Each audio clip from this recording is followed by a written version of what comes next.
Hi there, everybody.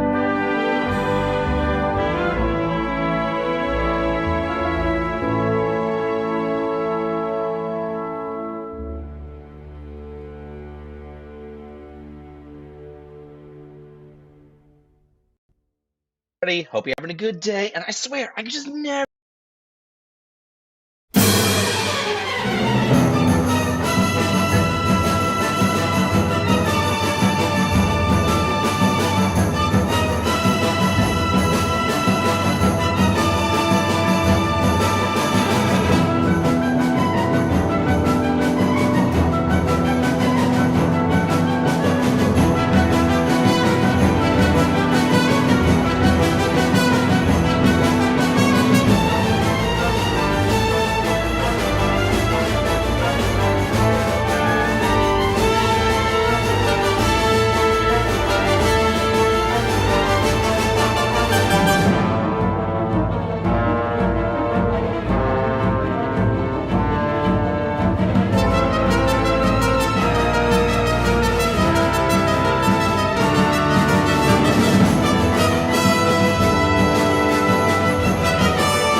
What is going on, everybody? How we doing?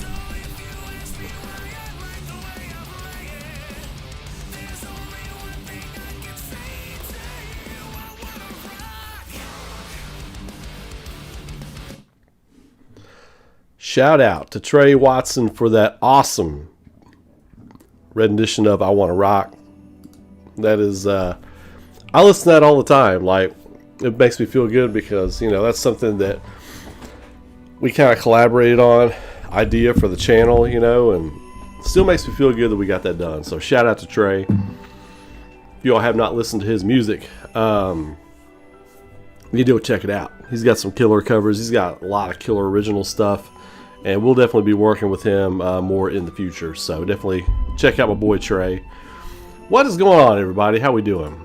I see the usual suspects in the chat tonight. We got Soldier, what's up? Zach, Axiom, what's up? Rain, Chris, how you doing? Let's see, Axiom, what are you creating? I am curious. What are you creating over there? I want to know. So, it's been a wild week. The lead up to the Game Awards is going to be super fascinating. I am really interested in some of the stories, some of the things that are happening around the gaming sphere right now. We've got Square has some things up their sleeve. Capcom has some things up their sleeve, I do believe, as well as a lot of Japanese developers. Look, I think Atlas has got a big surprise coming. I feel it in my bones. I had a conversation with somebody today. Atlas, I think, is going to have a big surprise at the Game Awards. If it's not coming at the Game Awards, it's coming in the spring. But watch out for Atlas. Possible big surprise incoming alert. So that's all I can really say right now. But it's going to be a wild week and a half. Game Awards is next Thursday. But yeah, it's going to be a wild week and a half. It's going to be a wild week and a half. It is... what's up, Secundus? How we doing? How we doing? Y'all, I'm feeling good tonight. I got a boatload of work done today. Lots of good stuff. Lots of good content for Aurora. I got some of my own stuff done. I got all kinds of things happening. But... as you all can see from the thumbnail, from the music playing,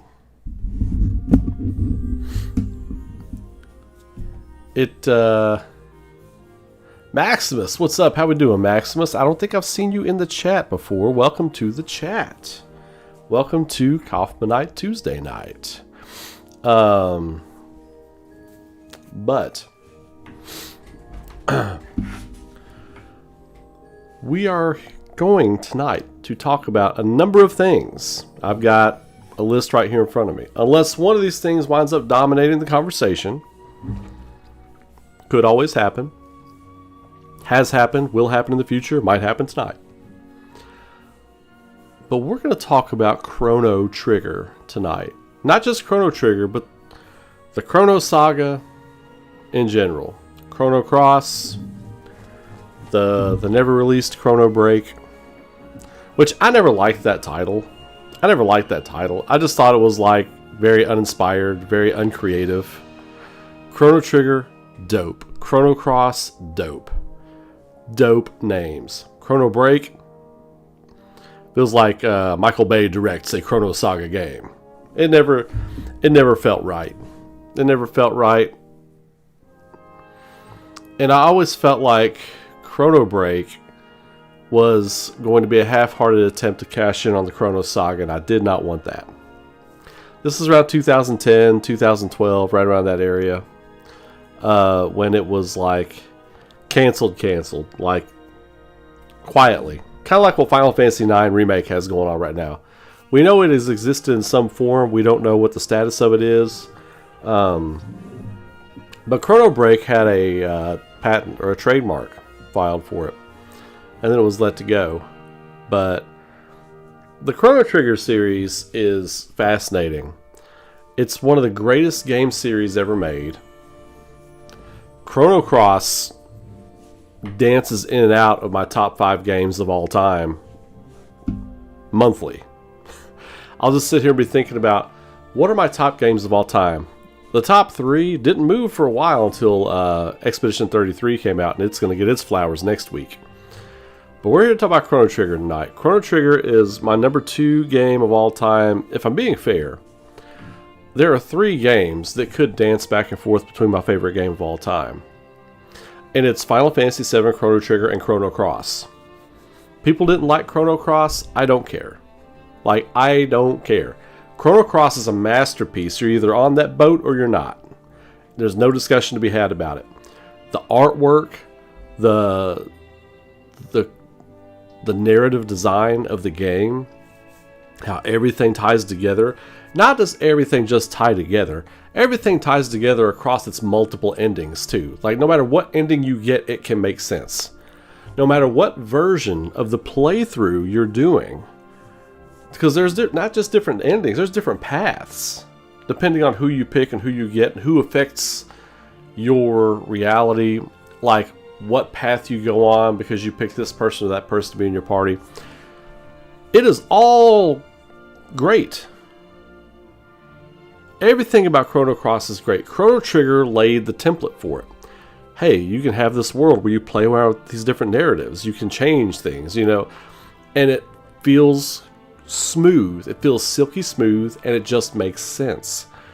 Chrono Cross lost a lot of people because Chrono Trigger, for as complex as it is a very straightforward story. There's one outcome. There's one way to go through the game, really. And there's not a whole lot of different stuff you can do. Like going back in time and getting chests. I'm not talking about that. I'm talking about the outcome of the story. Chrono Cross is multi-layer. It's a 10-layer cake. And depending on which way you want to go. Now, I know there's only 8 paths, but ride with me for a second. If Chrono series had half the games of the Final Fantasy series, Chrono series would be Final Fantasy. Chrono series would be greater than Final Fantasy. There's not a doubt in my mind. And I feel like Square Enix knows this. Not to say that there is a competition at Square Enix, so what's better. That's not what I'm saying. I say that because I think Square Enix, from a business standpoint, I think they're extremely protective of Chrono Trigger and Chrono Cross. Because everything about Chrono Cross is beautiful.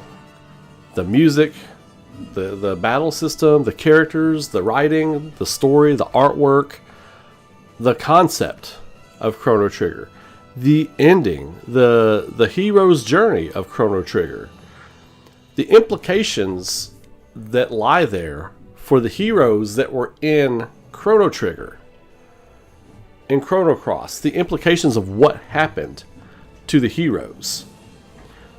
It's very much implied that Frog went on with his own time. Chrono and Marle sailed through time together. Luca, we know what happened to Luca. Magus went on, passed on, was reincarnated as Surge. And Robo probably still exists somewhere in the world. There are hints to all the different characters in Chrono Cross, but I think Square Enix is very protective of that game. But rumblings are happening. Rumblings are starting to happen from Square Enix. And we're going to watch a video. I think it was Chris that posted this video in my Discord.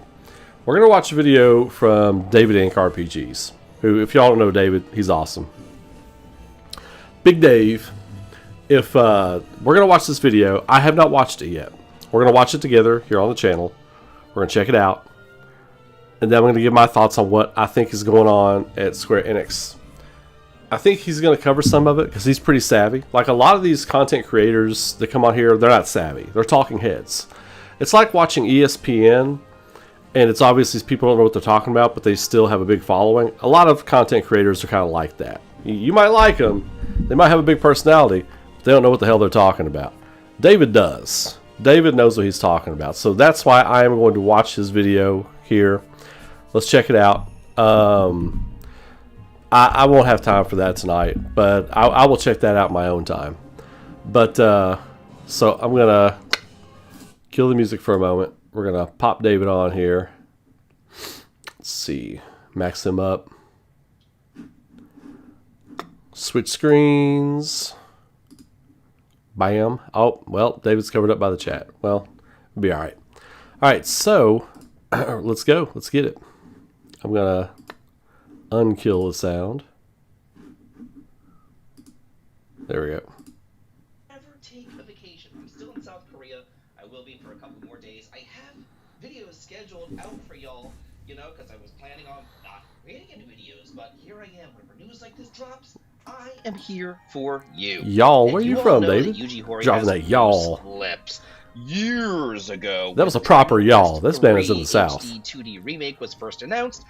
He went on and he had a whole hour-long broadcast about that game, and it was supposed to focus just on that.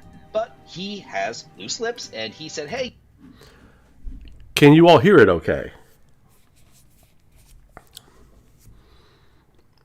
Can you all hear it? Okay. Let me know in the chat. Let me know if you can hear it. Okay. I'm not going to proceed until I know you all can hear it. Okay." Yeah, Frog is the reincarnation of Glenn. Well, Glenn was Frog's name from his own time. So he comes back, you know, as who he is. Yeah, it's pretty wild. Glenn was good. It's low. Thank you for letting me know. All right, I'll turn it up. Sound is good. Well, I'm going to turn it up just a little bit. Okay, here we go. You know what? We're also going to be remaking Dragon Quest 1 and 2. And Square Enix was like, oh my god, you shouldn't have said that. What in the world?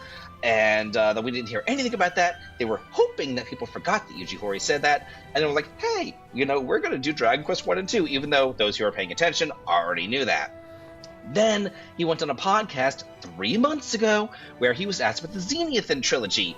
And, you know, why Dragon Quest 7 first? And he's like, well, we're doing Dragon Quest 7 first because, you know, it was done first. We're doing the other ones, but that one was done first. And they were like, oh my god, you know, you shouldn't have said that. Why did you say that? You know, we haven't announced Dragon Quest 4, 5, and 6, but you pretty much just said that we're doing Dragon Quest 4, 5, and 6. And it looks like he has loose lips again, this time in regards to Chrono Trigger.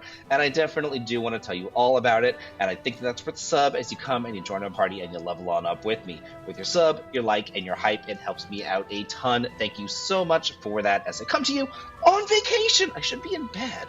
I should be like eating at fancy restaurants You're good, or something, buddy. but I'm sitting here in this hotel room coming to y'all about Chrono Trigger because it's just so exciting. You know what I mean? Magus, so my boy, best character in all the games, Magus. They have been, or they will be doing that for 3 years. It's a 3-year reboot that started in 2025, focused on improving efficiency by consolidating development in Japan and restructuring overseas publishing. So why am I bringing this up? I'm bringing this up because ever since they announced that restructuring plan, they've been doing remake after remake after remake after remake. So last year, here it is, Visions of Mana, so that must have been in the pipeline for quite some time.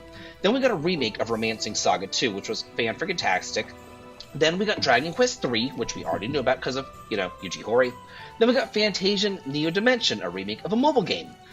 This year comes around, and we get Saga Frontier 2 remastered. Just a kind of shadow drop, really, a shadow drop remaster of Saga Frontier 2 for the PS1. Then we got Final Fantasy Tactics remastered as well. They were going back to PlayStation 1. They're remastering that. We got the Dragon Quest 1 and 2 HD 2D remakes that Yuji Horii so graciously told us about. And we're getting Octopath Traveler 0 in just like, 2 days, I believe? In just 2 days, we're getting Octopath Traveler 0, which is essentially kind of a remake, reformatting, retooling of Octopath Traveler Champions of the Continent, their mobile game.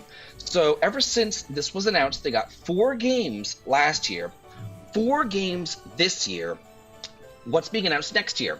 We have Dragon Quest VII Reimagined, and we have The Adventures of Elliot. After that, nothing is on Here we the go. plate. So we know that they're doing remakes, and we know that they're doing remasters. But we also know we have a hint of a 3rd game coming out next year, which is Final Fantasy IX. I just came to y'all that Another Eden is doing that Final Fantasy IX collaboration, and it's only a 6-month thing, and it's going to be ending on July 6th.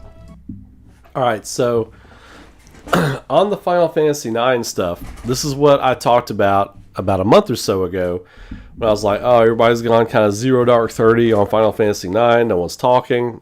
I said, one of 2 things are happening here. They're either cleaning it up or they put it on the shelf. My money was they put it on the shelf while this... I got a hair in my eye. It's driving me crazy. I'm sorry.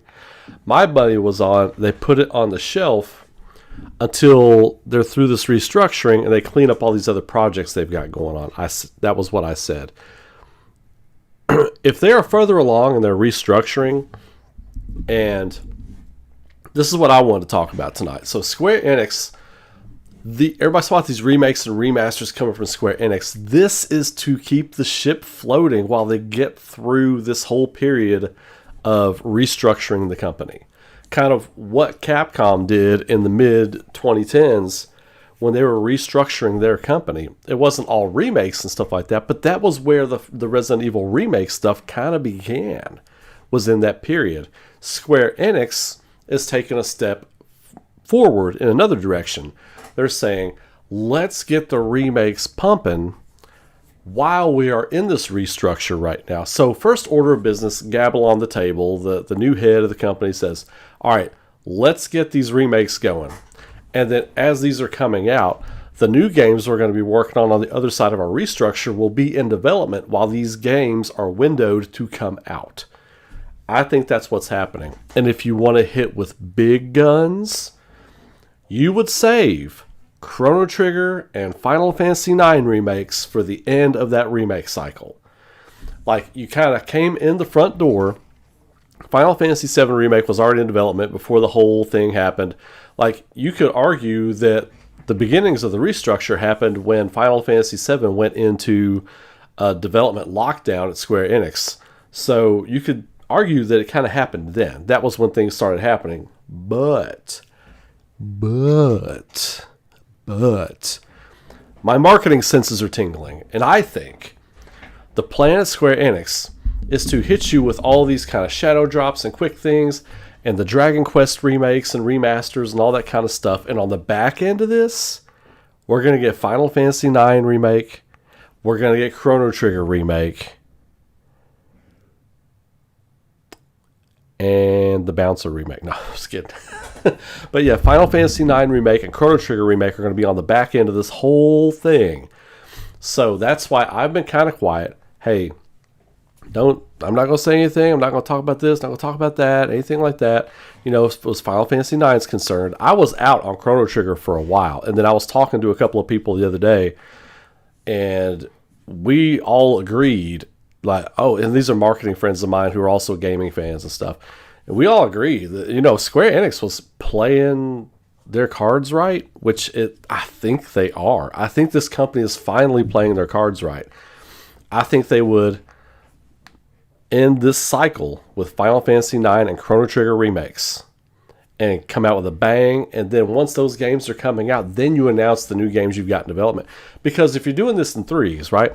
We know Final Fantasy VII Remake Part 3 is coming. We don't know when. My guess is like February, March 2027. February to April 2027. That's my guess. It's been my guess for a while.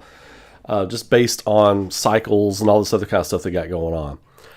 But swiftly following that, if they could round out 2027 with Final Fantasy IX Remake, Chrono Trigger Remake, and then 2028 you start seeing the new IP stuff. You see Final Fantasy 17 stuff happening. You see a new Chrono game happening. You see the next Dragon Quest coming.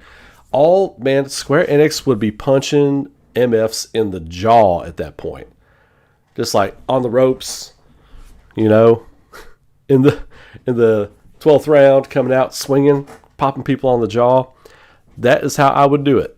This is how I would do it. So we're going to keep listening to David here, but that was what I was going to talk about tonight. And I figured he was going to say this. So I was really excited when, as soon as he went into it, I was like, here we go. He's going to talk about it. So I'm going to talk about it, and then we'll get back to him. So. And then they're going to be making a major Final Fantasy IX announcement on July 7th, which just so happens to be the anniversary of Final Fantasy IX. So, yeah.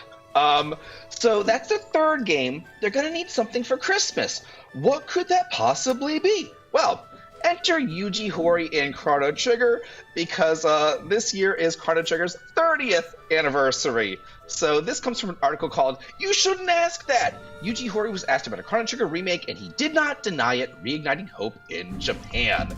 Let me say this too. If they shadow drop a Chrono, let me go full screen on this. I'm going full screen on this one. If they shadow drop a Chrono Trigger remake on Christmas, if they shadow dropped a Chrono Trigger remake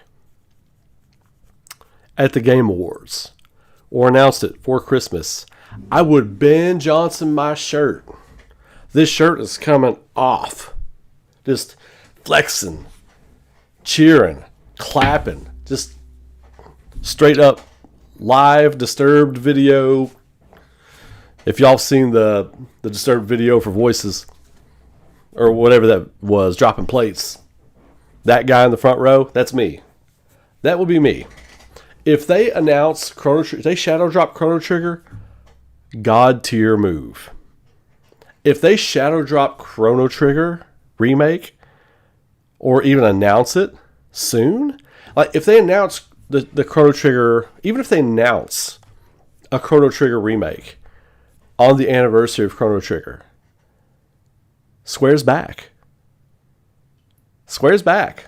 All the way back. All the cuss words and expletives in that sentence. Put them all in there. Square would be back. Well, no, yeah, I get that. I know he's predicting for next year, and I think it would be 2027 at the earliest. But I'm saying if they shadow drop the announcement, like if they announced it on the 30th anniversary, which would be this year, if they announced the remake, shirt off. I'm just saying. So yeah, all we know about Chrono Trigger so far as with this anniversary is that they've launched various projects, including a brand new album, piano arrangements, a character popularity poll, orchestral concerts, things like that. So it's like the character popularity poll. Who cares? About Chrono Trigger, stuff that I don't really care about. All I really care about is the game. But it sounds like they're drumming up hype. They want to go ahead and bring up hype, and they want to have people talking about Chrono Trigger. So whenever they do announce that remake, people will be really excited about it. And there was newsflash, Square, people already talking about Chrono Trigger. People been talking about Chrono Trigger. Period. I know some of the people there know I've been talking about it. Like, I'll let you peek behind the curtain a little bit there. I know some of them low-level agents at Chrono Trigger. They're online snipers. I know they know that I've been talking about it. For a fact. Was an interview from Yuji Horii on November the 30th, and he was asked directly on a YouTube discussion program if all the recent Chrono Trigger 30th anniversary projects I read this earlier. were hinting that a remake is in the works. Horii did not outright deny it, responding with, "I can't say, you shouldn't ask that, and I'll get told off," because he's already gotten in trouble. He was joking about it, but yeah. For leaking Dragon Quest 1 and 2, and then he already got in trouble for talking about the Zenith trilogy when he's supposed to be talking about Dragon Quest 7, and he's like, gosh, don't do this to me. He's saying, I don't want to get in trouble again. And then immediately after he said that, here it is. A publishing executive followed up saying, there is a Chrono Trigger remake. Yeah, so do with that information what you will. It says this has led to Japanese-speaking fans hoping once again that a remake is in the works, despite the fact that Square Enix hasn't made any official announcements. But we all know how Yuji Horii is. We all know that, Yuji Horii has been with the company for years. He is the creator of Dragon Quest. Square Enix would not be where it is, without Yuji Horii. And then he went on to make Chrono Trigger. It was the Dream Team. It was back when Square and Enix were two entirely separate things, and they kind of joined forces, and they made Chrono Trigger. Now they're one company, and I remember when they became one company back in the early 2000s. I thought to myself, well, this is a great time to make Chrono Trigger. You know what I mean? Now they are one and the same, and they should go ahead and do a lot more Chrono Trigger stuff. We just got Chrono Cross, and we really got nothing else after that. So hopefully this really is it. You know what I'm saying? They have nothing really going on for next year. We're getting 4 games a year, it seems. We're getting like 1 each season. If we're getting Dragon Quest VII in February, that'd be the winter. Then we get Elliot in the spring. We get 9 in the summer. And then we would get Chrono Trigger in the fall or winter time. There we go! So, he just laid out my timeline. Of course, I think it's 2027, not 2026. They're only doing remakes. They're only doing remasters. Well, let's just go through a library, see what's really popular. Oh, here it is. And then they ask Yuji Horii, who cannot keep a secret to save his life, and he pretty much says, yeah. Look.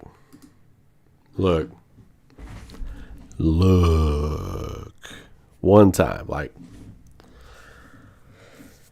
if Square Enix comes on board and starts truly making Chrono games, starting with a remake of Chrono Trigger, look, I've been out on this for a long time, but now there is something in the air. There is something in the air with the Chrono saga. And I'll tell you what, if they start making mainline Chrono Saga games,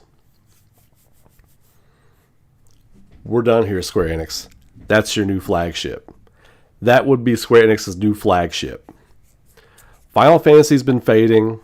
They need new life. They need new blood. Maybe the new blood is the Chrono Saga. Maybe that's the new taste of new spark of life that company needs.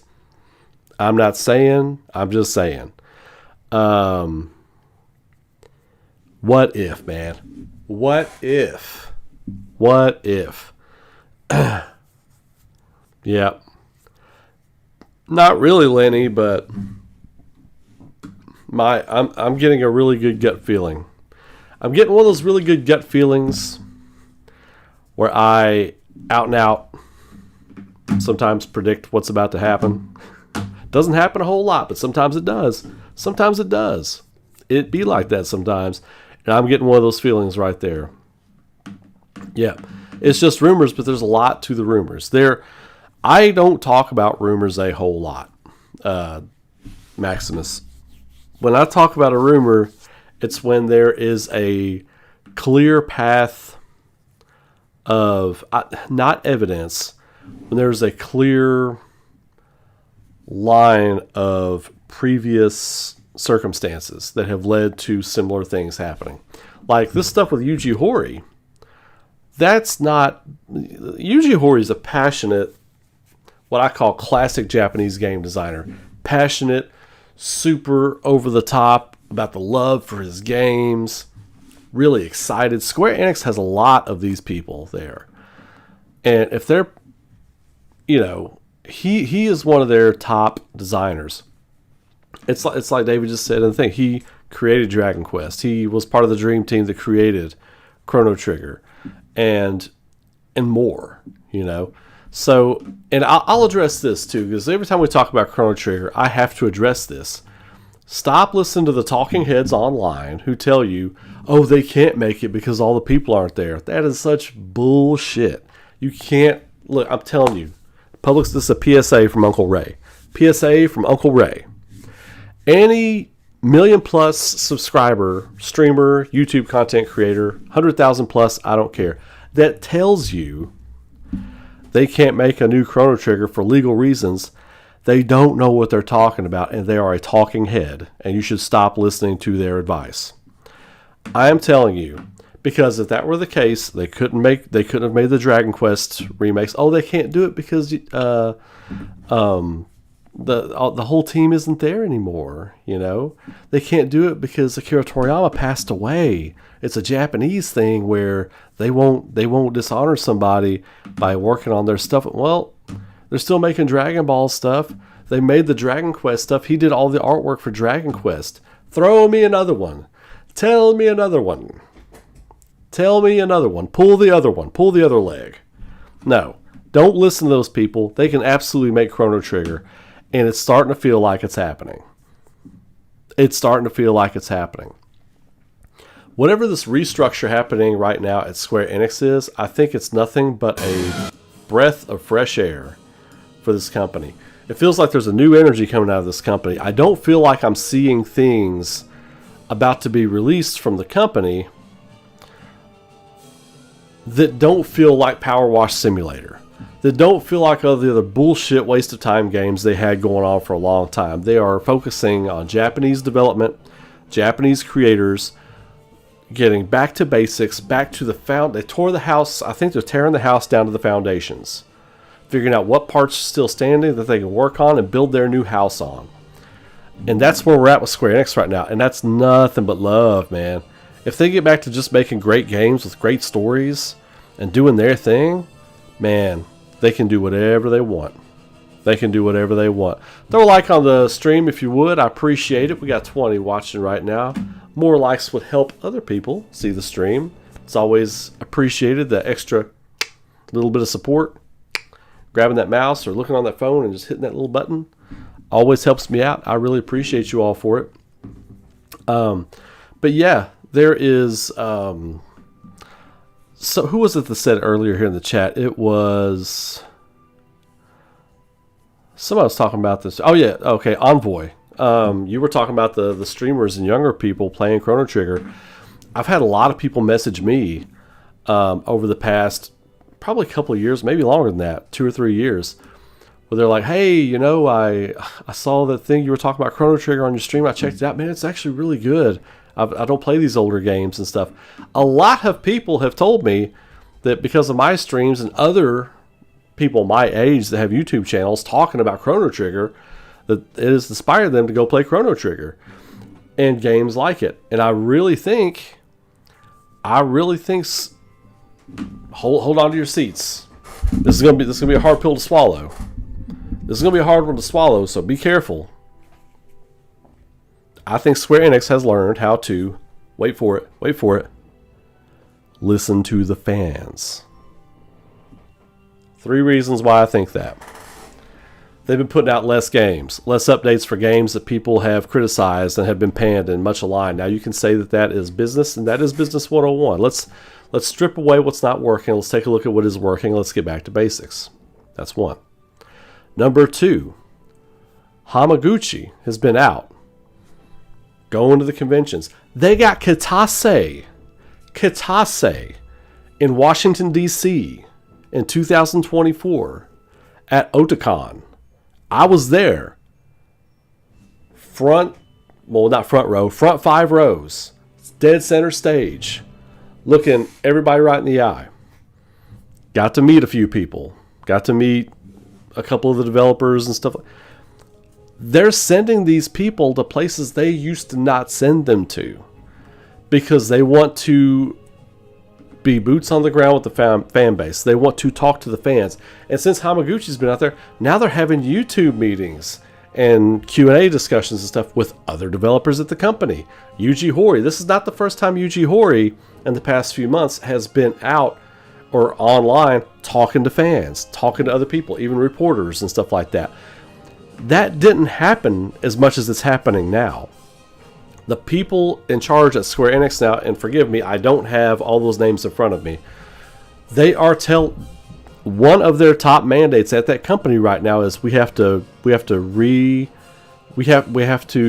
be in love with our fans again. We have to get to know our fans again. And we have to let our fans get to know us again.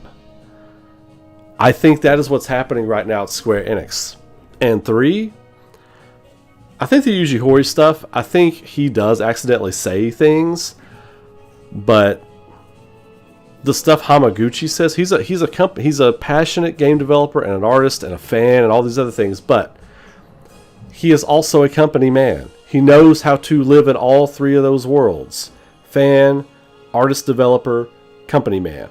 He knows how to live in all 3 of those worlds. That's why I've been telling you all he's going to be a rock star for Square Enix for years to come. He will be a top director. He will be a top paid businessman there because he knows how to exist in all 3 worlds.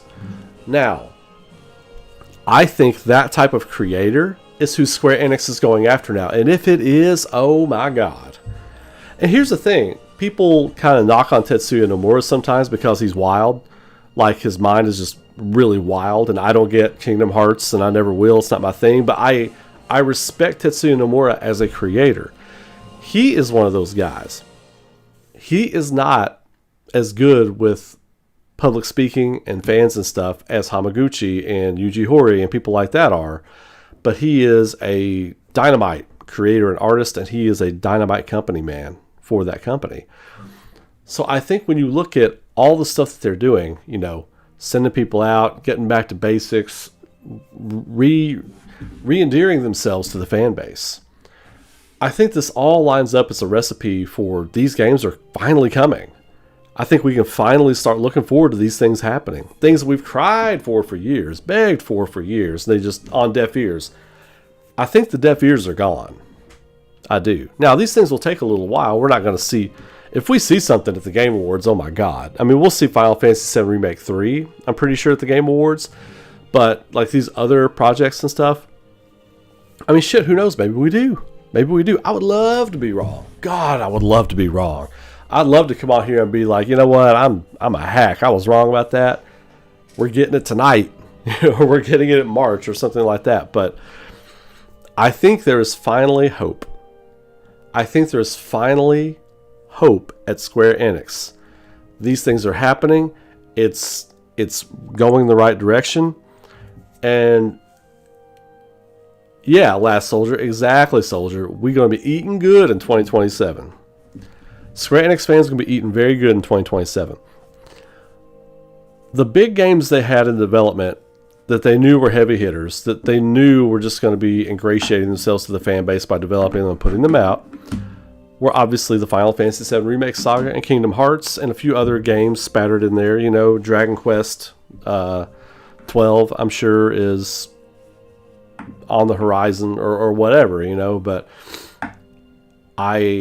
those games were continuing development. But then while they coasted and tried to figure out their footing coming out of this thing, greenlighting the development of these remakes was crucial and key.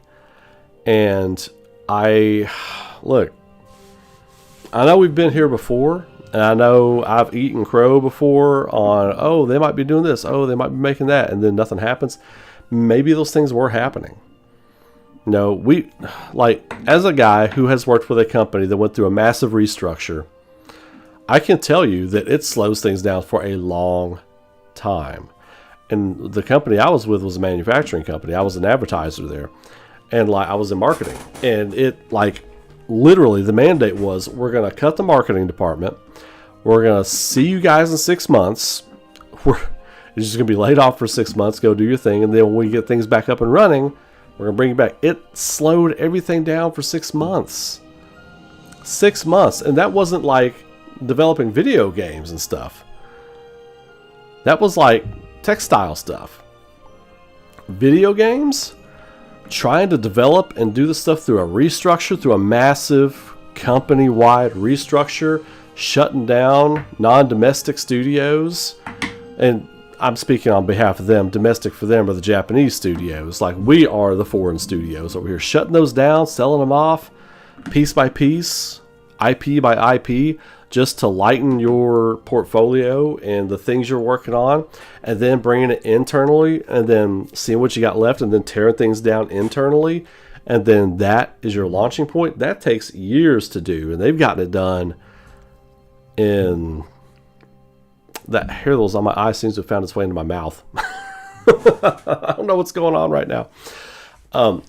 That takes a lot of business savvy to navigate. That takes a lot of planning. That takes a lot of good structure within your company already existing, though we didn't see it for a while from the game end of things.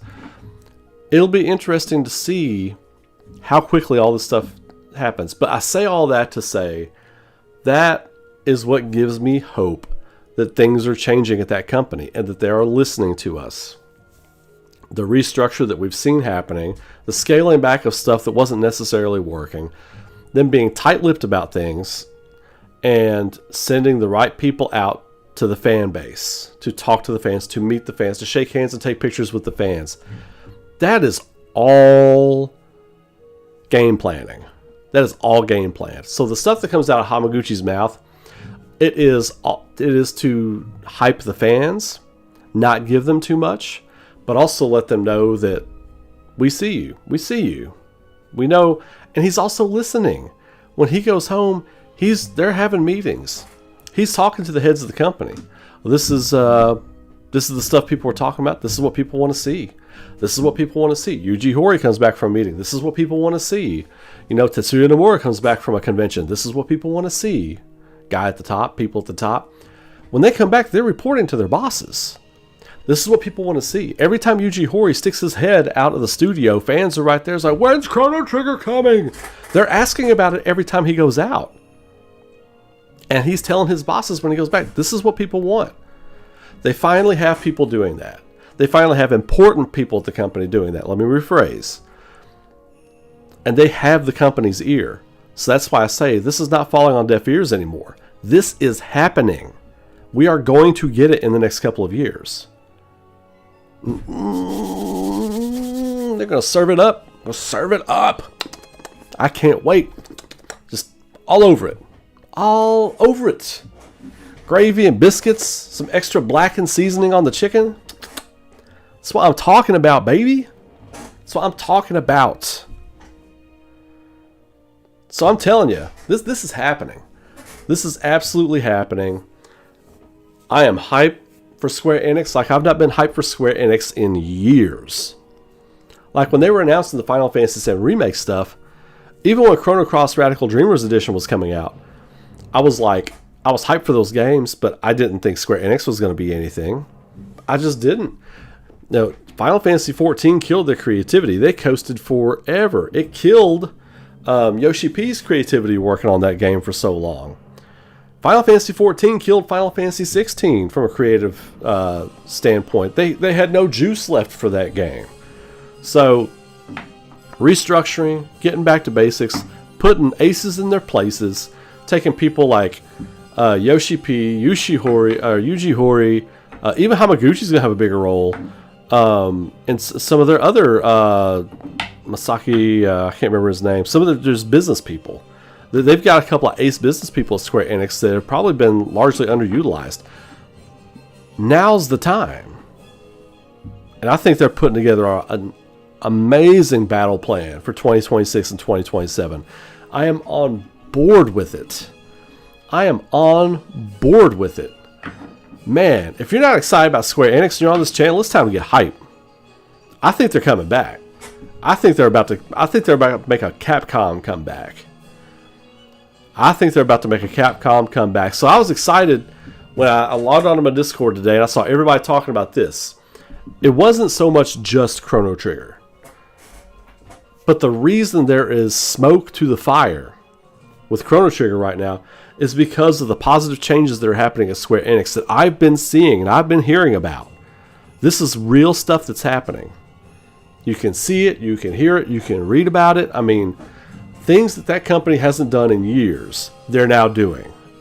And it feels like they're trying to get back to the era of this is how the company operated as far as like creatively and project planning wise. This is how we operated from 1998 to 2004. This is how things operated. And I think they're getting back to it. Let's go! It's time to get hype about Square Enix again. I'm taking my hat off. I'm messing my hair up. We're going to go. It's time to go. If you're a Square Enix fan, it is time to get hype right now. Like, I am ready. I am ready to crash the gates for Square Enix. Like, I'm excited. Gotta change hats now.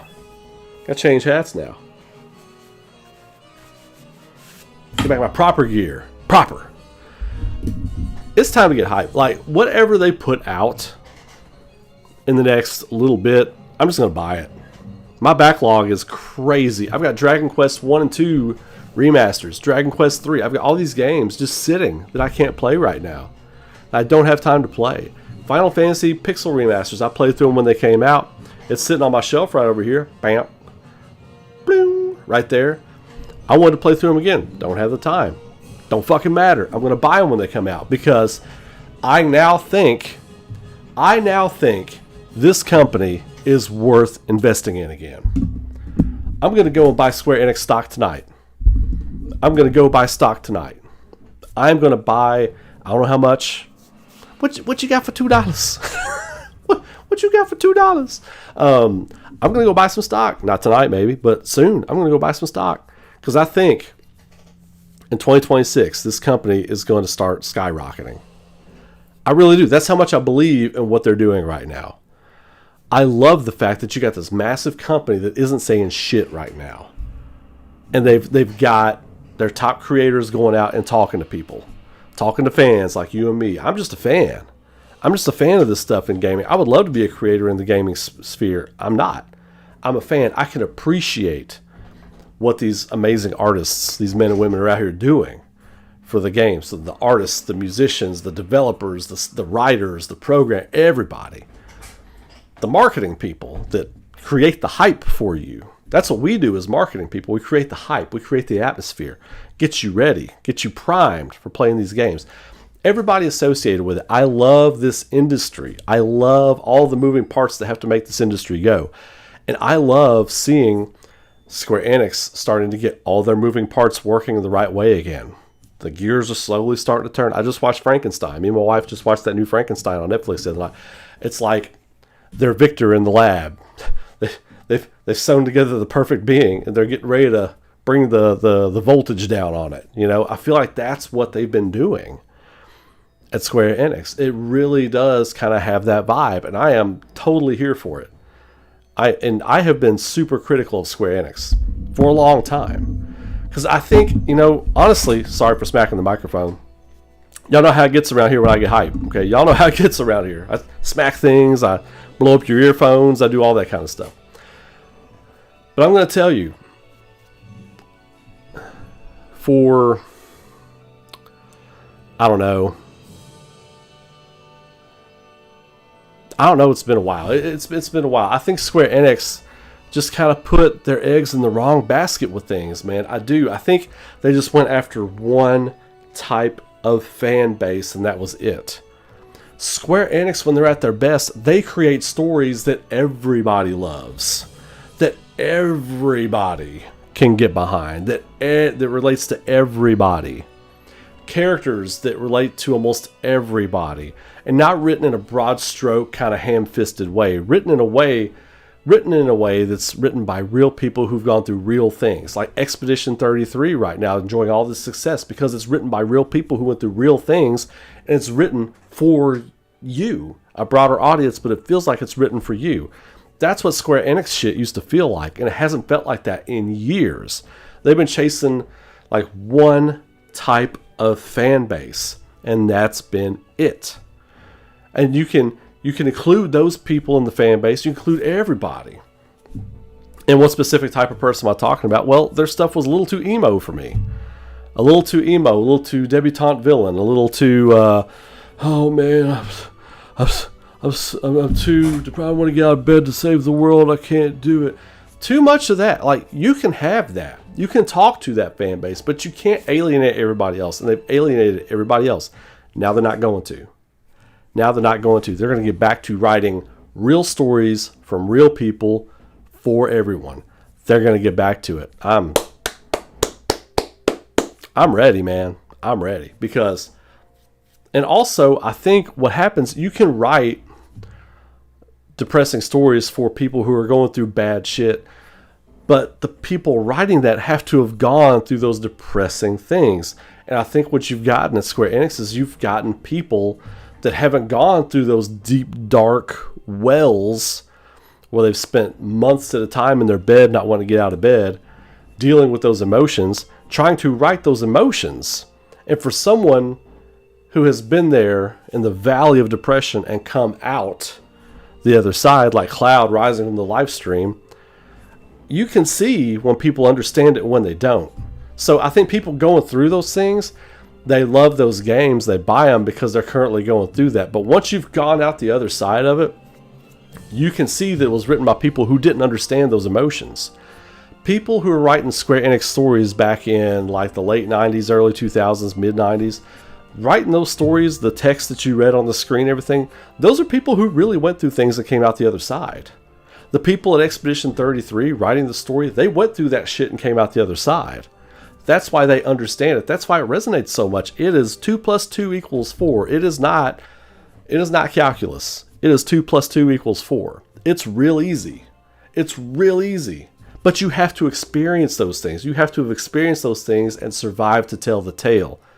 And when you can survive to tell the tale, then you write the best shit. You write your best shit. And Square Enix hasn't been doing that because they haven't had the right people writing this stuff and they haven't had the right people making these decisions. Now I feel like they do. Now I feel like they do. And they publicly had Sandfall Interactive come and hang out with them at their Japanese studios. I think I might be wrong about that. I'm pretty sure it was their headquarters in Japan. Let me know if I'm wrong about that. You all probably know right off the top of your head. I can't remember, but I know that they were invited to Square Enix to meet with their top creators, pick their brains and stuff like that. That also, the moment that picture went online was the moment I was like, huh.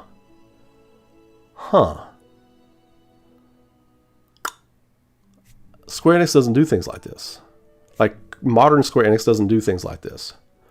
Whoever's in charge of this stuff right now, are they doing things differently? Are they doing things they wouldn't have done before? That's when I started thinking. And I think that's where we're at right now with Square Enix creatively. It's time to get on board. It's time to get back on the Square Enix train. Square God. It's like some cube looking down on humanity. It's the Square God. The Square God of destruction. No, it's time. Look, Maximus, Parasite Eve, Legend of Dragoon. I mean, not Legend of Dragoon. Is it? No, not Legend of Dragoon. Vagrant Story. I get those two confused because for me those were I played those at the same time when I was younger. But Vagrant Story, Parasite Eve, Brave Fencer Musashi, all these great games from their backlog. Bushido Blade, all these amazing games. We may see a return.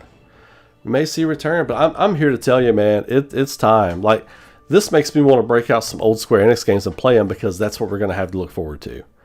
I think that's where we're headed back to. And them going all in on their 2D HD remasters and letting that be the thing that keeps the ship floating, it does a couple of things. From a marketing and business standpoint, it does a couple of things. It keeps you floating, but it also lets you see, are we getting people back? Are we getting fans back? The fans that built this company, are we getting them back? I think we are. People will talk with their dollars, their wallets, their money. If they believe in something enough, they will buy it and they won't pirate it. That's a fact. If you pirate a thing, you don't want the company to survive. You don't want more of what you're playing. And they know this. That's why their HD 2D remasters are killing it. And every time they put a new one out, it sells more. Why? Because word of mouth is spreading. More people are like, oh man, you remember remember we played that back in the day? Well, they just remade it. I picked it up. It's awesome. Oh, for real? Okay. Yeah, I might pick it up too this weekend. I got some free time and play it. Conversations like that are going to start happening if they're not happening right now. and it's going to be a snowball effect. This is a targeted reacquisition campaign. It's what we call it in marketing. Targeted reacquisition campaign to reacquire the old fan base, to bring them back in. Because I feel like whoever's at the top at Square Enix right now is an old school Square Enix fan. And they know they could be running this shit in the industry. And there's no reason they're not. There's no excuse why they shouldn't be. Because they should be cornering the RPG market. Like Atlas and Nihon Falcom, and now we got Sandfall Interactive and a bunch of other people doing their thing, making their marks and getting a foothold in the industry. Square Enix should be at the top, and nobody's talking about them being at the top right now. No one's talking about them being at the top. No one, because it's not even a thought right now. But I think the king is coming back for the throne. I do. But this is something I've been thinking about for a while, but the Chrono Trigger stuff just sparked it for me. Like, it got me thinking about today. It got me pumped to come on here and talk about it tonight. Bushido Blade. I'm telling you, Lenny. I'm telling you, man. Like, Square's got the titles. They got the titles. They do. They could go even deeper. The latest Final Fantasy IX crossover. What do I make of it? Well, every time they do a crossover for a specific game, whether it's the anniversary or not, it's to get people reacclimated with that title again. They don't do these things just haphazardly, right? So if you see Square do like a crossover or an event or something like that, it's all to gather data on that thing. It's all to gather, well, how many people downloaded those skins? Well, how many people played as Zidane and Vivi in this thing? How many people are playing as so-and-so in the latest mobile game we put out? How many people downloaded the wallpapers of that one game? How many people, it's all data and analytics. Everything is trackable now. Nothing is sold in a Hot Topic or in a GameStop or in anything else anymore without those numbers being readily available next day to the company who sold those things. None of it. If it's not selling, they know within 48 hours if something's not selling. If something's moving, they know within 48 hours if something's moving. Digital, online, they know instantly what's moving. So something like this with even videos on certain topics. They can look at the demographic of who put the video out. They can look at the average percentage, watch time percentage of people who viewed a thing, as opposed to the people who are subscribed, which is usually about 5 to 10% of people who are subscribed to your channel will actually watch your content you make. Like, they can look at all this data and all these analytics, and they can see what's moving the needle. So if, let's say you had a YouTube channel, and you had 100,000 people subscribed. Your average viewership for a video is 10 to 15,000 people. That's 10 to 15% that watch your videos. But if 30% of those people are watching a video on Final Fantasy IX, we might have something here. Chrono Trigger, 40,000 people. If you have a 100,000 subscriber YouTube channel and 250,000 people watch the Chrono Trigger video, it's time to seriously consider making it. And that's what they're seeing right now with these data and analytics. It's absolutely what they're seeing.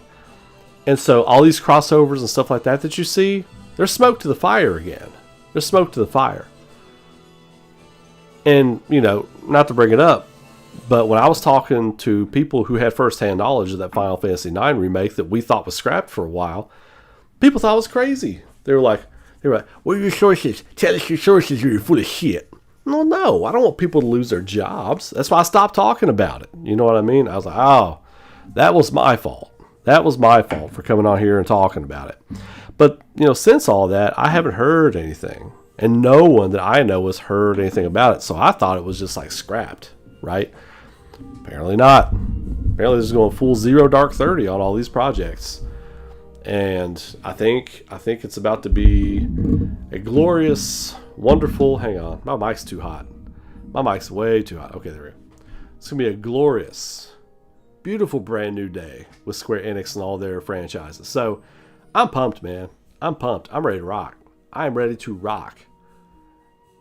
I'm reading back through some of your comments here real quick.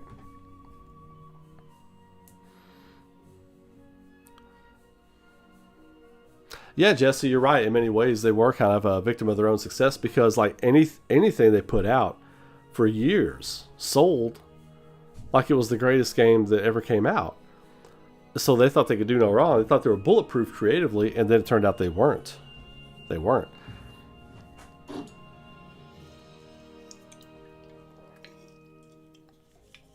Can I get a Diet Coke sponsorship, by the way? But yeah, they've got so many classic games. I could go up here on my shelf. I could pull off a handful of games that we don't even talk about that are Square Enix games. Like, just I could pull a handful of games and bring them over here and be like, here you go. What about these games? You know, it's Mystic Quest. Can we get into the Mystic Quest? You know, and not only that, not just Square, but Enix. Enix has a lot of titles, Terranigma, games like that you could dive into those. That's what I'm talking about. Like, whoever is heading up the company right now, they've got endless projects to pull from, let alone new IP. Square Enix could open 2 new studios next year and be making games for the next 30 years. Just based on their old titles. It's sprinkle in a new IP once or twice a year. Who else can do that aside from like Konami and Capcom? Nobody. That's who. So it will be very interesting to see what, if anything, they talk about at the Game Awards, which I think, and I've been saying it since God knows when, that we're going to see it at the Game Awards. You know, I think back in the spring I was talking about, you know, we're going to see either a Summer Games Fest or the Game Awards or Tokyo Game Show. We're going to see Final Fantasy VII Remake Part 3. It'll be by the end of the year. People thought I was crazy. People didn't know what I was talking about. And again, I feel like I do this all the time. Your boy Uncle Ray. It's okay. It's okay. It's okay. All these other big streamers start talking about it, and then people start coming to me, oh, did you hear so-and-so said? No. So-and-so heard that I said it. That's how these things work. But it is what it is. Jedi mind trick. It is what it is. I'll wipe it. But yeah. If we don't get anything other than Final Fantasy VII Remake at the Game Awards, starting April, May of next year, Square Enix is going to start rolling out the title announcements. And we know we've got the Adventures of Elliot coming, which looks like a banger. It looks like Chrono Trigger and The Legend of Zelda: Link to the Past had a baby. 2 of my top games of all time. You think I'm not playing Adventures of Elliot day one? You think I might not take a day or 2 off work to play that game? Probably going to happen. That's probably going to happen. Terranigma is amazing. Terranigma is amazing. A lot of the people that worked at Shade, a lot of people don't remember Shade. They actually made the Grand Stream Saga on PS1. A lot of people that worked on Grand Stream Saga actually worked on Terranigma as well. People don't realize that. Shade was a big up-and-coming company, and it, just never found the footing in the West. Shade did pretty good in Japan, but like a lot of those people from Terranigma, and I'm trying to remember what the trilogy of games were around Terranigma. Some of the names escape me right now, but a lot of that team went to work on Shade projects for Shade.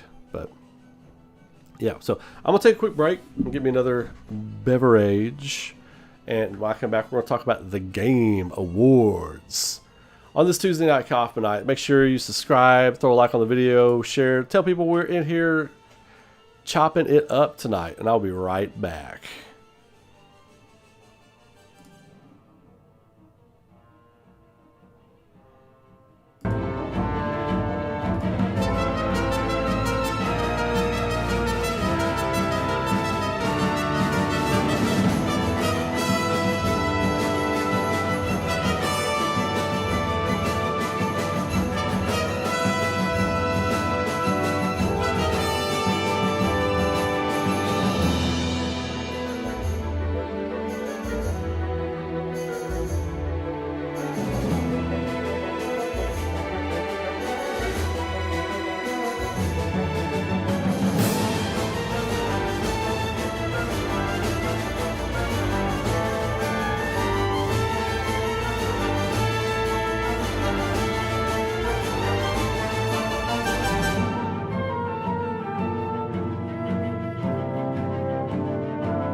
over the last few weeks, I've seen a lot of people talking about, surprises at the Game Awards and all that kind of stuff. So the people I talk to on the daily, like IRL, just getting the temperature and all that kind of stuff. Nobody, I don't want to say nobody cares. I don't think that's the right way to say it. I think the expectation for a lot of people that watch the Game Awards, from what I'm talking to, just casual people that watch it, seem like they don't care what they get at the show. And that's an interesting perspective to me, because if I put my time, precious time, into something, which your time is precious too, you spend your precious time here with me on my streams, I spend precious time streaming and hanging out with you all. Everyone's time is precious. So for them to spend their precious time on something that they just really don't have any expectations for, and they didn't say that in a good way or a bad way, they just, I don't have anything I'm looking forward to.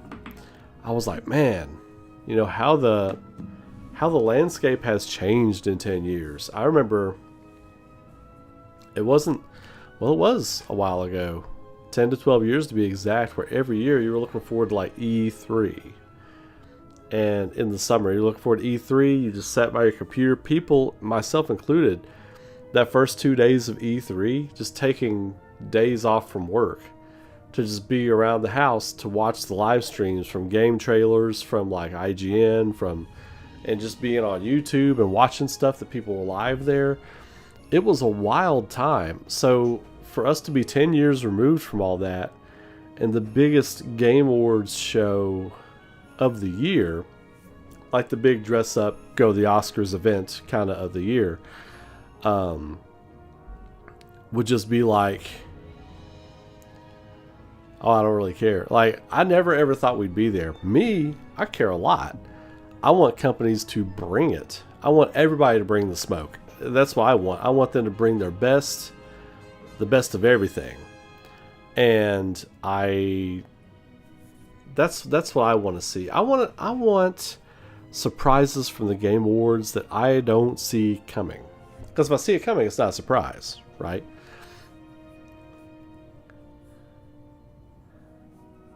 I feel like I feel like Konami and Square and Atlas are going to drop some surprises. I was chatting with somebody today. They were like, hey, look, Atlas might be... Now, they didn't talk about what it was. They just said Atlas might be dropping a major surprise. And with Atlas, it could be a couple of different things, but my thing is a new Persona game. That would be big. An announcement. Of course, they could do some other stuff. Wasn't Arc the Lad like Atlas? But that's not a big one. That wouldn't be a jaw dropper, I think Persona would fall into that category for sure. I think Konami, you all know what I feel about Konami. I'm like, just give us a new Castlevania. Give us a new Castlevania. I don't care what genre of game it is. I just want it to be good. I want it to be lore. I want it to matter. I don't want Grimoire of Souls. I don't want the next Castlevania collection. I don't want any of that. I want it to be a legit game. That would be the one for me, honestly. And to be honest, there's a little smoke. There's a little bit of smoke there. Not with Castlevania. With Konami. That, and the other thing for me would be Capcom dropping a Devil May Cry 1 remake release kind of thing. Now I know everybody's thinking, rolling their eyes as I say that, oh, another remake, really? Everything else is a major surprise. A new IP, yes, I would love the surprise of a new big IP. And a couple of companies have tried it in the past few years, and it's kind of not been great, right? Lost Soul Aside sucked.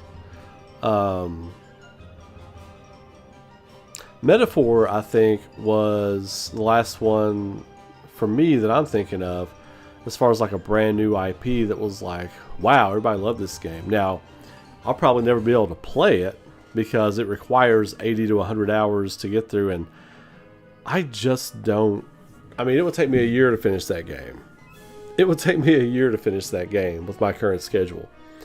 But what do you all think? I'm gonna lay back for a minute. I'm gonna lay out for a minute. I'm gonna let you all fill the comment section. What big surprise would you want to see? For me, it's a new Castlevania, whatever Atlas has cooking, and something new from Square Enix that we don't see coming. That was the other one I didn't get to. So, let me see it. Let me see what the big surprise would be. Or what you think the big surprise would be.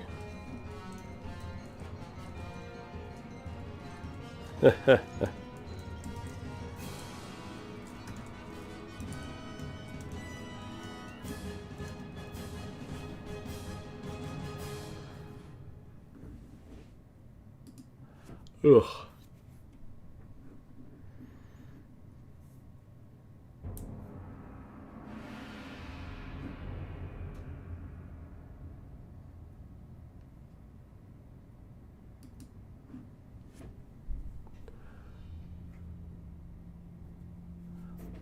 Yeah, that would be a good one. The Gears of War. Well, Tides of Annihilation wouldn't be a surprise because we already know that exists. I'm talking about something you don't see coming. Like, what would be your wish list? What would be the thing that you just don't see coming? Like, look, if they dropped Final Fantasy IX or Chrono Trigger at Game Awards, that would be the lock. That would do it. That would trump Castlevania for me.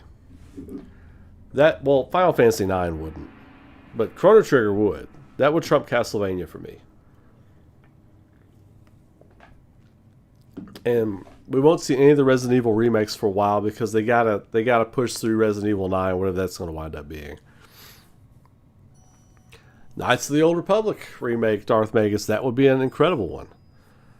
That would be an incredible one. If they showed Knights of the Old Republic, or Final Fantasy IX, or Chrono Trigger, I mean, I think either one of those would blow the roof off the joint.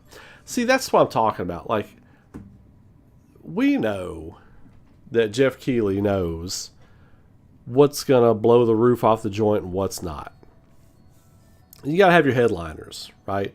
You got to have your headliners for everybody else that they're trying to give exposure to. They're trying to give exposure to these indies, you know.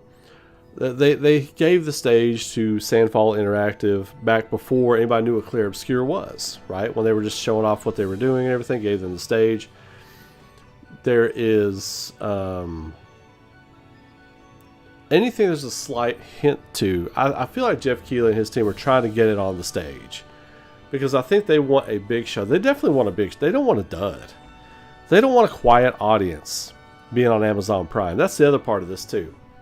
One of the other things I want to talk about while we're talking about the Game Awards tonight,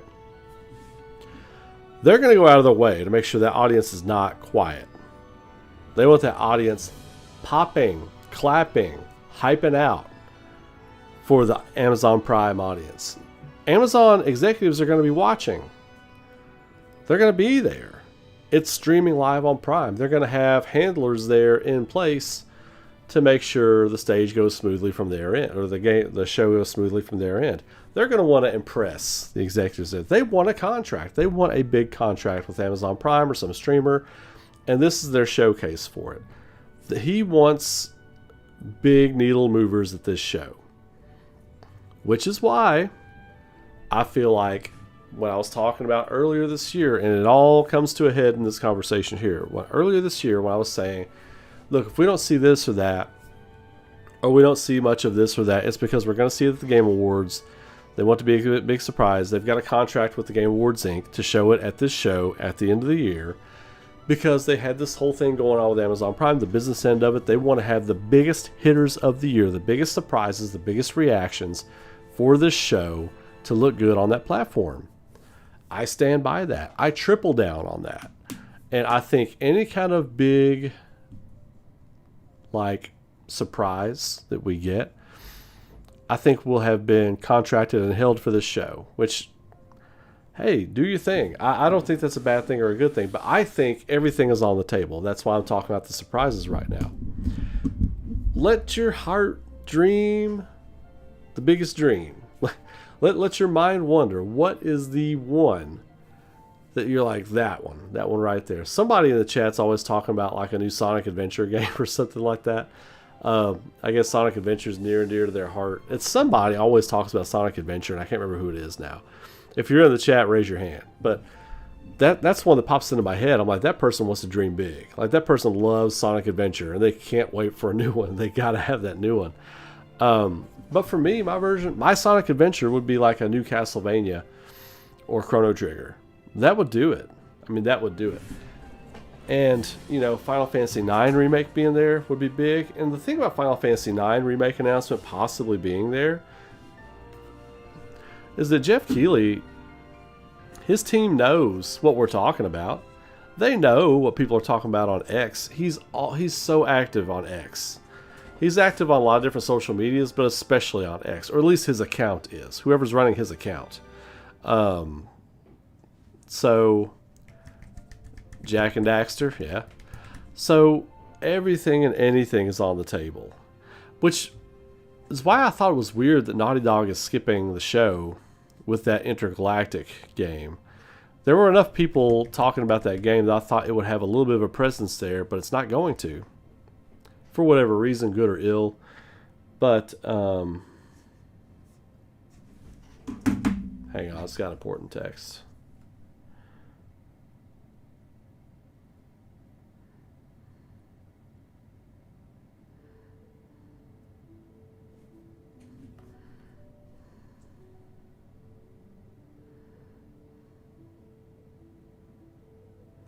Okay.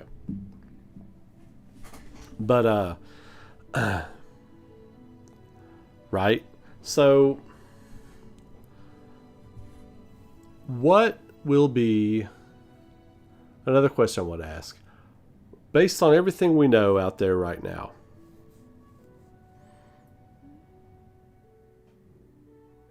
and Zach, you've kind of got me thinking about this too, because this is kind of the stuff that we talk about a lot.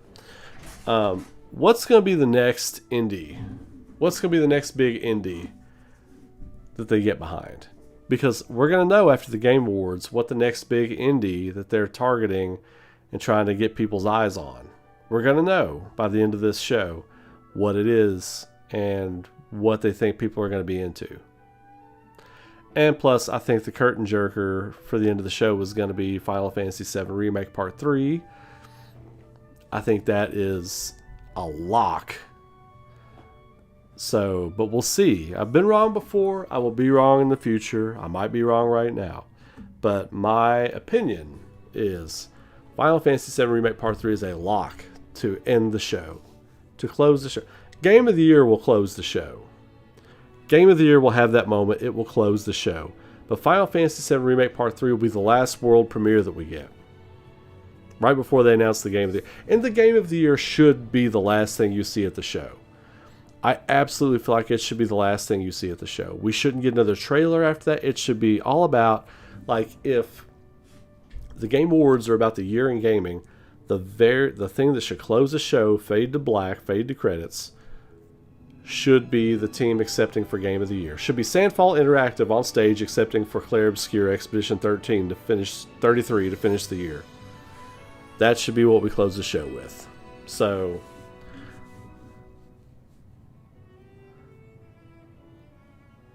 you typed something up, something I'm guessing YouTube for some reason doesn't like. Well, type it again. I'm not filtering anything out. That one came through, Rain. Type it again.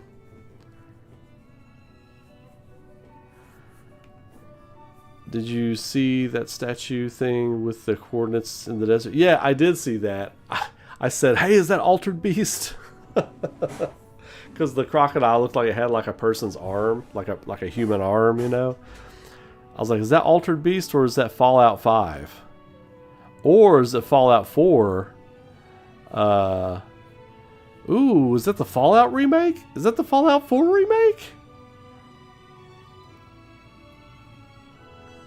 Well, no, I didn't think it was that. Could that be Fallout? Hey, Chris, you just finished reading a certain something.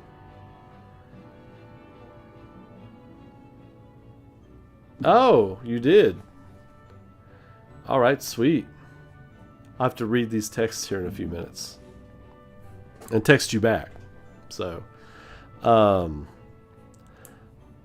but yeah, like, you know, I didn't think about that. Could that statue in the desert with all those weird human remains and animal carvings and stuff in it, could that be like Fallout? Could be. That would mean Bethesda's not dead. That would mean Bethesda is not dead.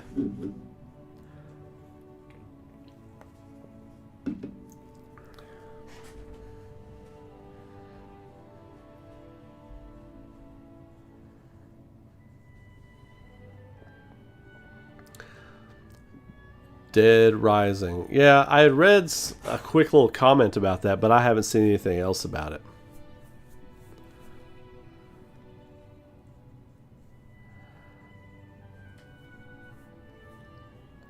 I think some of that...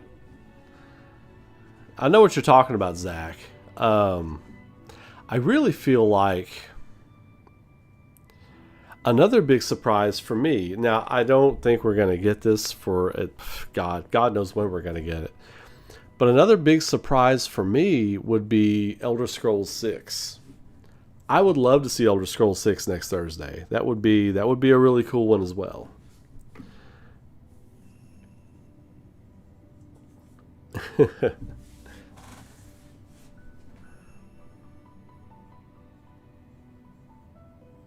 Yeah, the God of War Metroidvania game, Darth Magus, they've been talking about that since the summer. And apparently there's something to it. There's smoke there, but nobody knows exactly what's happening with it.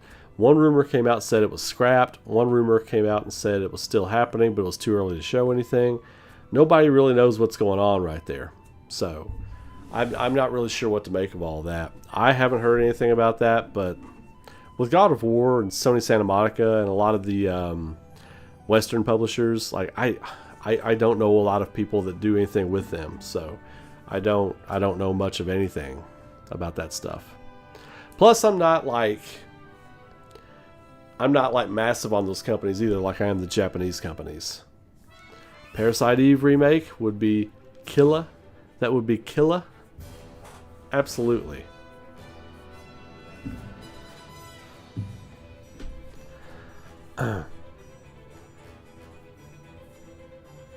I'll tell you what, like, this is kind of off subject, but now that this music is playing, like, peak Square Enix opening video, Chrono Cross. Like, before the game even starts, it's like, here's what you're about to play. Little fishing boat flying through the sky, through the moon, Lynxy, turning around looking, the dragon's tear, all the crazy stuff happening, the burning crayon kid drawing of Luca, and all this other stuff, Harley and Kid, and all these crazy characters, and then it calms down, Kid reaching for you on the beach, and then Surge looking up, the explosion in the Sea of Eden, and then, man, what a fucking adventure, man. What a fucking adventure. Peak Square Enix opening to one of the best pieces of music that company ever produced. Yes.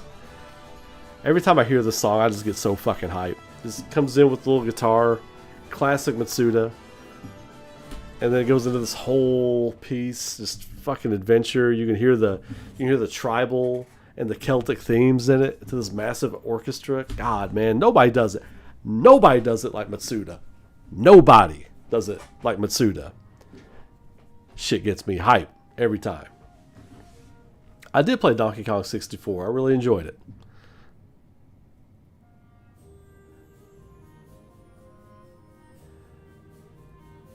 Well, we got a title shot of Elder Scrolls 6. It just showed Cyrodiil. It said Elder Scrolls 6. Massive pop in the crowd. I can still hear that crowd from 5 or 6 years ago, whenever that was. Yeah, it was Elder Scrolls 6. Here's Cyrodiil 5 years ago. I can still hear the echoes of the crowd.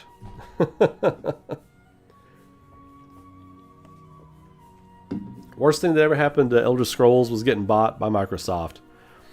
Since then, I mean, we got the Oblivion remaster, which is, it's great. But, you know, come on, man. Come on, man.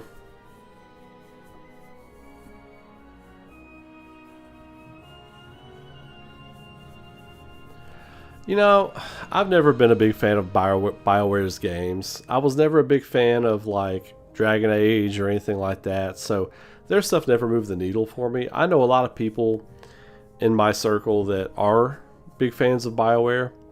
This never did anything for me. Like, Dragon Age, I tried to play the first Dragon Age and Dragon Age Origins several times. Bored to tears every time I played those games. They were just fucking boring to me. They were just so boring.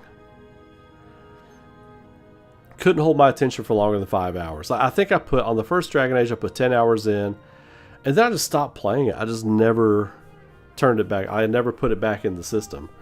And in Dragon Age Origins, it was probably 2 sessions of playing through it. And I remember not consciously thinking, I'm not playing this anymore. I just never put it back in the system. And after sitting around for 2 years, I just took it and traded it in. I was like, wow, I never put this game back in my system. And I haven't even thought about it until today. I'm going to trade it in. I don't like Dragon Age, man. Fucking boring. I was bored to tears. Bored to tears.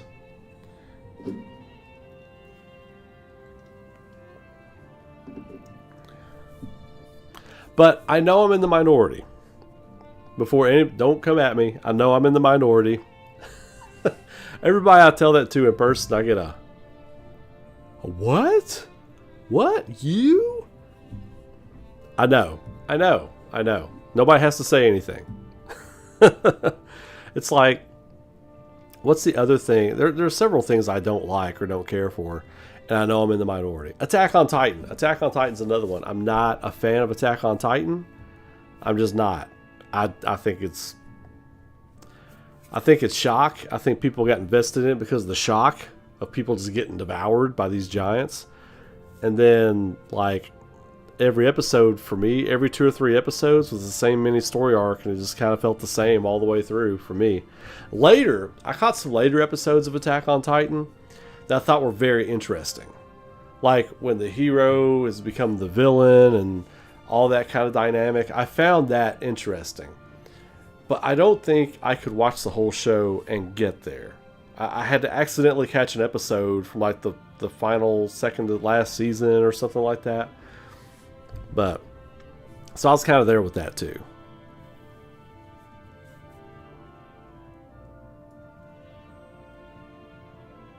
You don't like Baldur's Gate 3? Nah, I get it.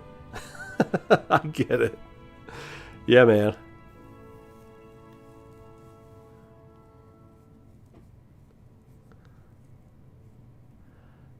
Oh, yeah. Well, that was, Chris, like, I do know about that. That was kind of like finding out about the midichlorians and the Force. It's like you demystify this whole lore that you're creating, and then it just falls on its face after that.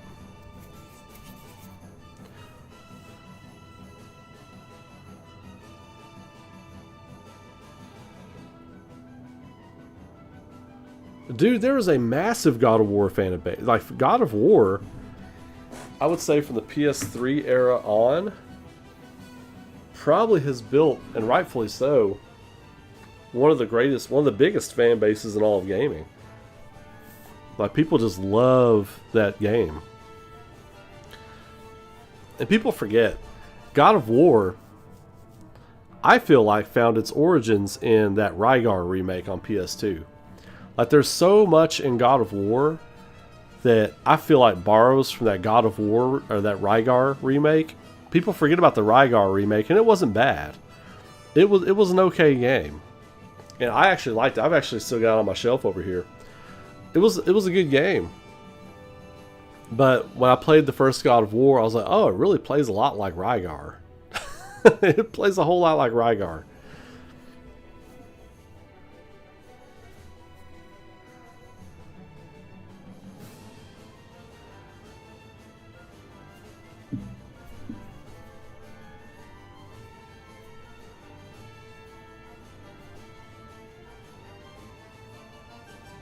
Yeah, God of War is one of those things that I can play and have fun with, but I'm like not thinking about the deep concepts that is presented to me after I've played it. Like once I'm done playing it, you know. It's on the shelf, it's on the shelf. It could be the God of War Metroidvania game. I like my guess of Altered Beast. Altered Beast. Because you all remember, like, they come out of those pillars. Like, I think that's how they're born in each level, right? Like, there's those pillars. And let's pull this picture up. Let's pull this picture up. I'm going to go get this picture real quick. We're going to pull it up. I didn't feel like I'd be here defending my Altered Beast take, but here we are. So, let me go find this thing. I think somebody had posted it in Discord. Yes, somebody did post it in Discord. I'm going to pull over here. We're going to go over here. We're going to maximize. Maximize. If you get it, you get it. Okay. Let's really observe this thing. Like, I'm really going to observe this because I just looked at like a little thumbnail, right? All I did was look at a little thumbnail. So let's look. Actually, we can do better than this. Hang on a second.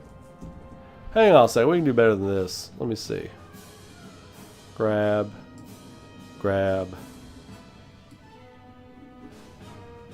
Put you right there. Put you there. We're going to shut this down.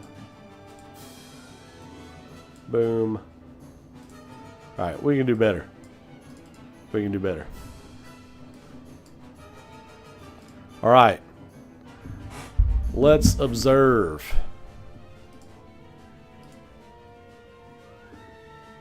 Yeah. Rise from your grave, Mind Eater. Exactly.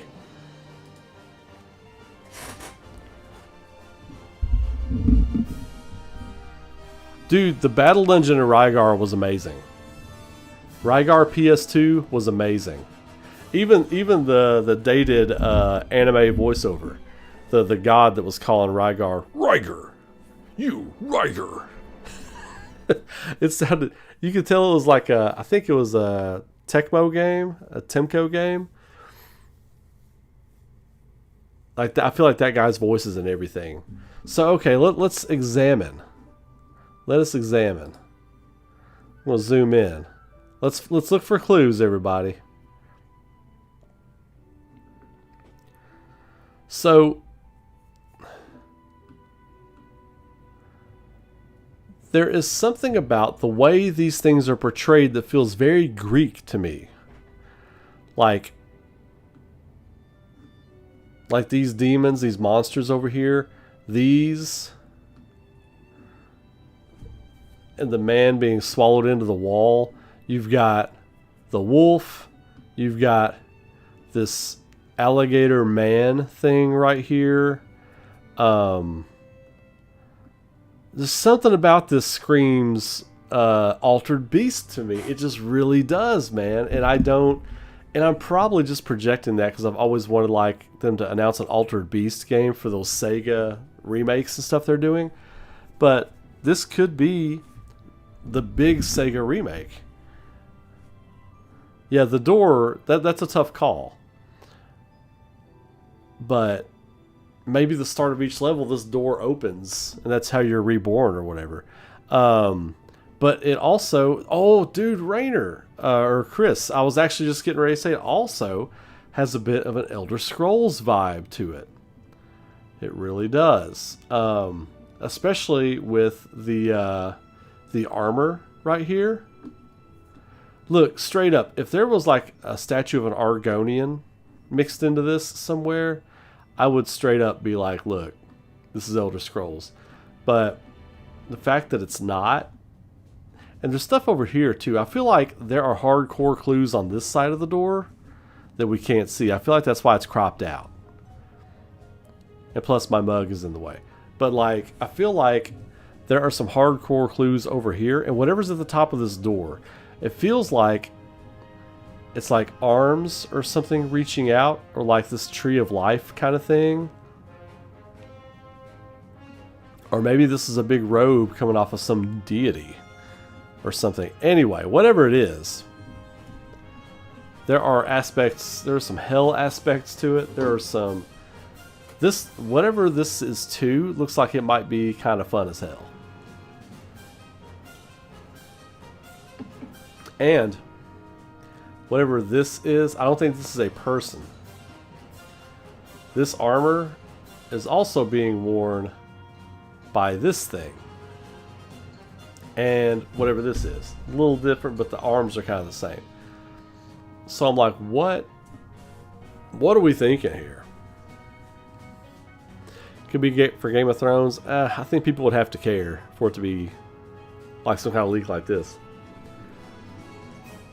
No, the alligator is super out of place. Like, the alligator is super out of place.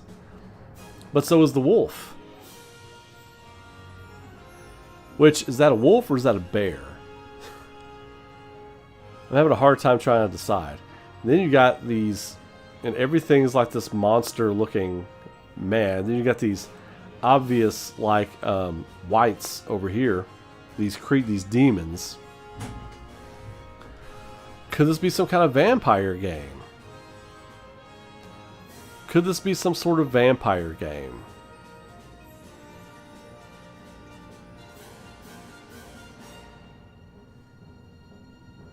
Wait a minute.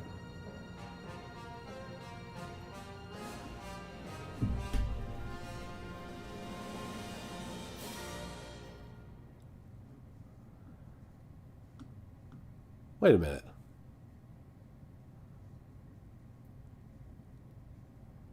Yo, man. Yo.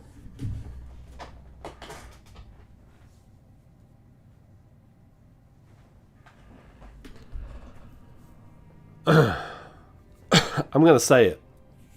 I'm going to say it. And some of y'all know what I'm thinking.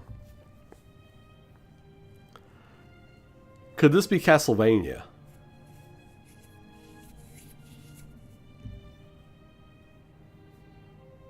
Could this be some sort of Castlevania game?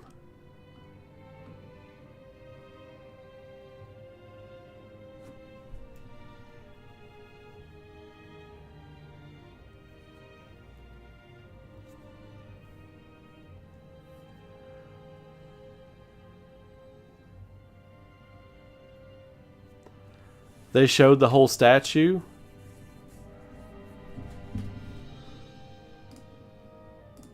On X? Was it Keeley?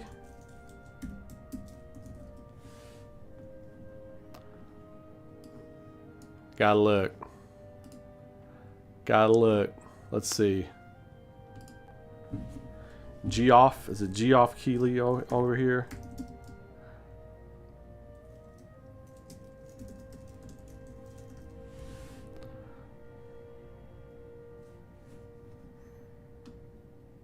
Yo, my X isn't working.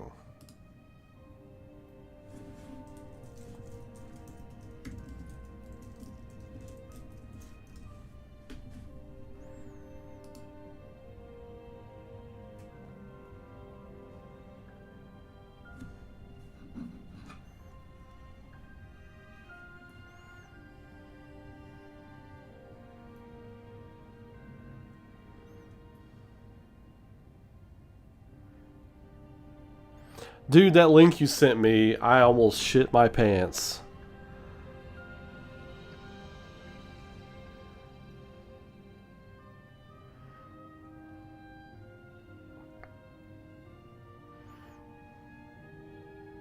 Well, haven't they said it's not Diablo 4 related?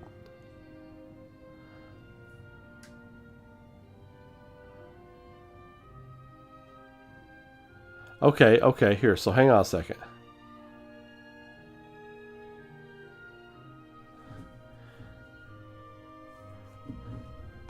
Okay, let me see if I can find...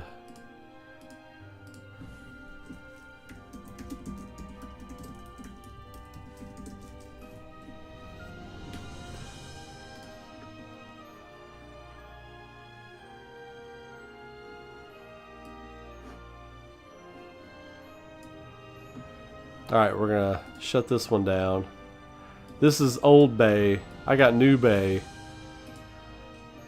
I got New Bay right here. Oh, it's a little bitty. Hang on. That's Old Bay. Where is New Bay? Okay.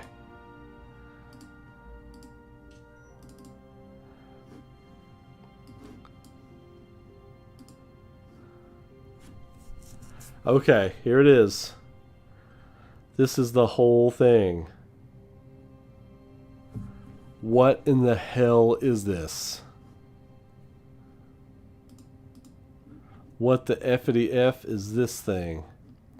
Some reptilian scaled creature thing right here.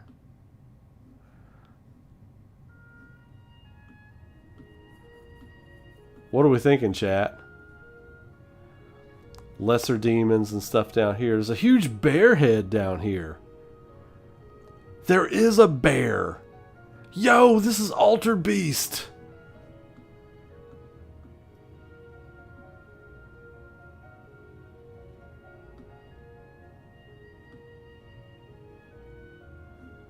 And the crocodile thing is actually kind of small.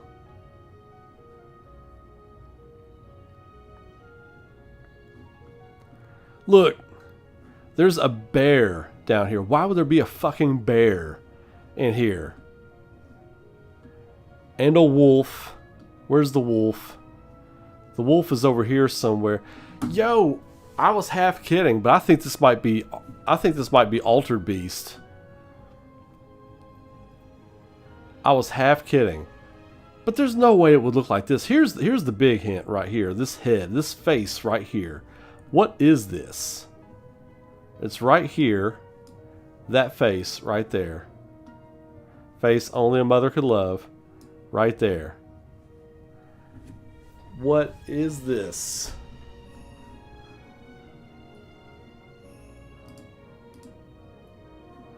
Here's another one.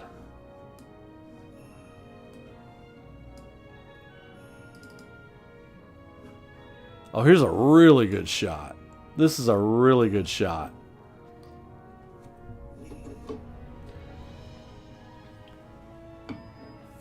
What is this?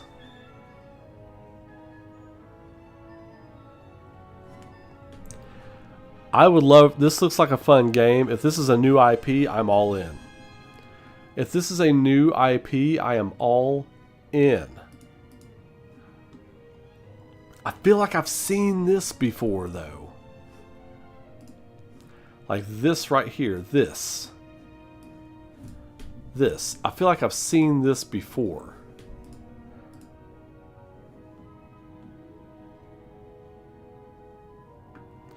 This is like a rib cage. This is like a...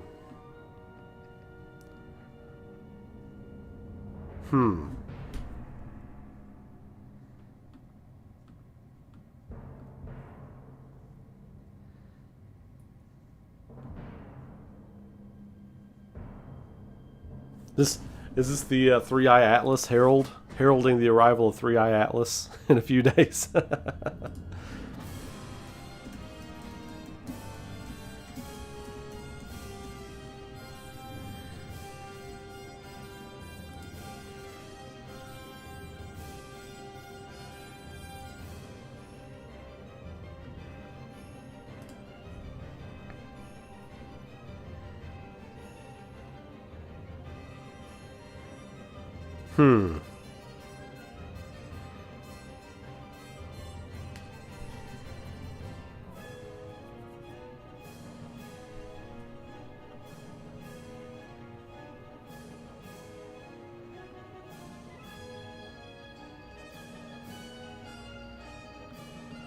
Hey, look.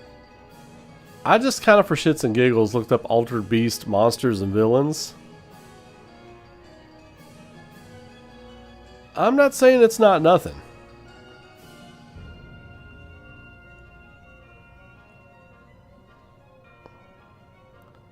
Of course, these are very monstery looking monsters, you know, I mean, but I don't know.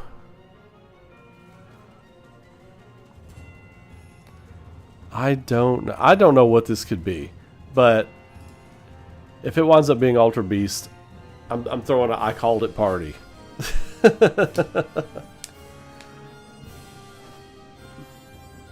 There's a wolf right up here. Wolves and bears. What is up with wolves and bears in the context of whatever this is? There's a giant serpent wrapping through the thing too. This is an obvious demon right here. There's the bear. Here's the bear right here. It's got a serpent wrapping its way all the way up through the thing. Where's the payoff for the serpent? And all the monsters are grabbing this thing. Wow, this is so interesting.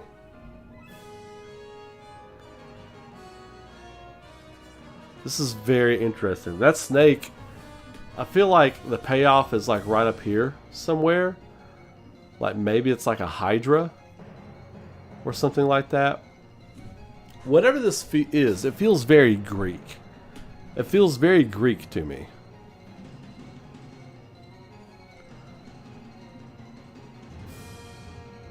It elicits vibes of like Dante's Inferno in a way. I know it's not Dante's Inferno, but that level of like Greek doom heralding, it kind of has that vibe.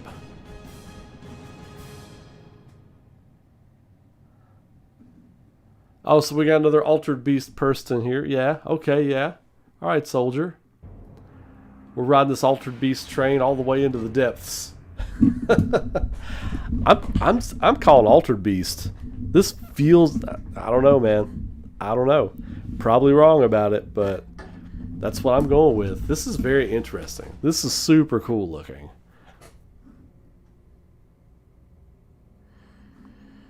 It does. It really does feel that way. What do I say about guesses and all that kind of stuff? We're all right until we're wrong. It's all on the table until it's not. This is fun. This is fun. I wish there was a higher resolution version of this thing. I wish there was like a super, super dope high-res version of this. It's all 640 and 380. What are we doing, Internet? Oh, shit. This is a better image. This is a better image. What the hell? Hold up. I got one. This is a better image. What the fuck? No, over here. Whoa, what on earth? This is the back of the statue.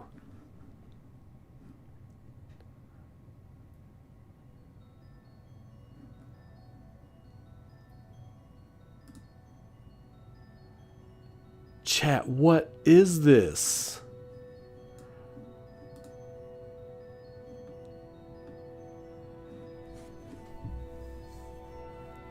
This right here feels very Dark Souls.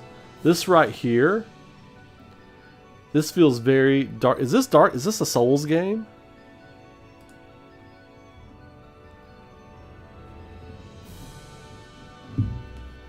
A new Demon Souls, maybe?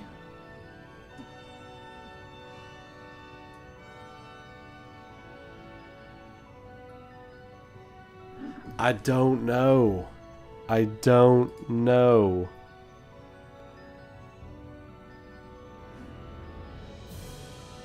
Well, I don't know if the wolf and the bear fit into Dante's Inferno.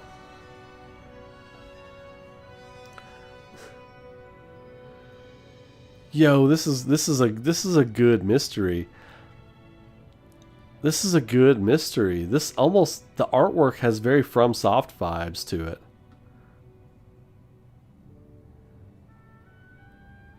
What? Oh man, what if FromSoft is working on a Castlevania game for Konami? That would be incredible. We did get the PS2 Altered Beast in the US. It wasn't bad. It wasn't bad, but it was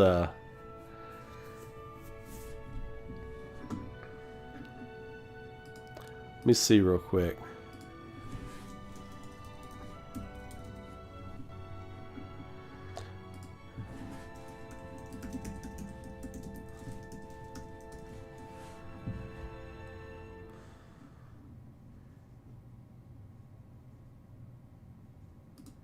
So our friend, our Lord and Savior, Geoff. I don't care to listen to somebody who's rambling. So, okay, so that was my question. Is this a prop for the Game Awards? Someone's walking out of this statue at the Game Awards.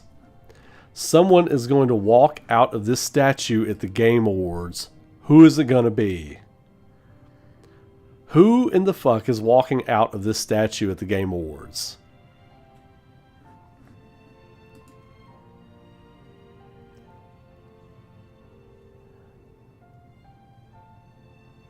Nah, I don't think it's Doom.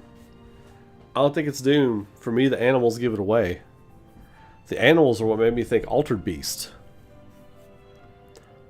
The animals are also what make me think Castlevania. Because that wolf head could be that bear head could be a wolf. I mean, it could be a wolf. And it doesn't look unlike the Lords of Shadow artwork.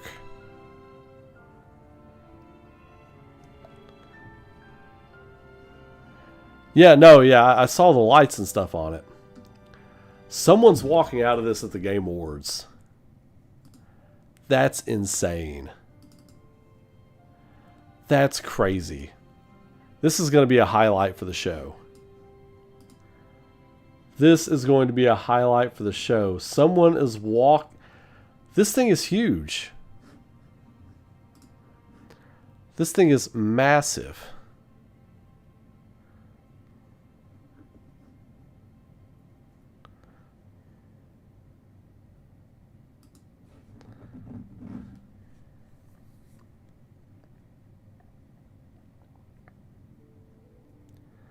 I'm just looking at some comments online. A lot of people have said it looks like Dante's Inferno.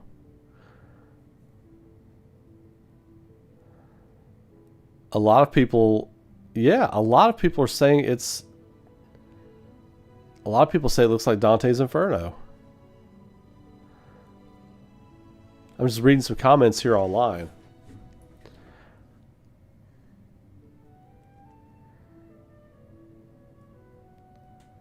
Wow.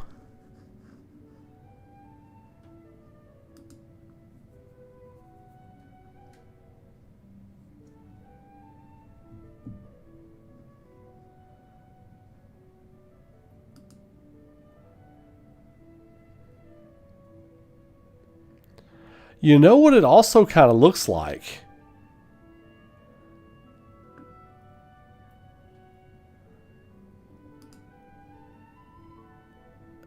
Look. Hold up. So here's the thing.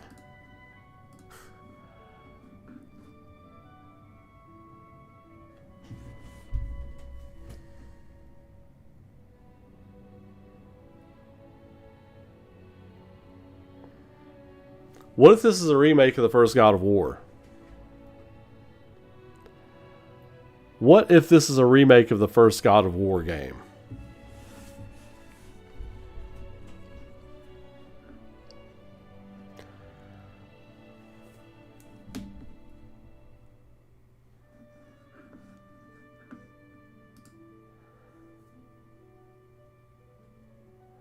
Like, I would love for it to be like Altered Beast or Castlevania or something like that, but what if this is like a remake of the first God of War?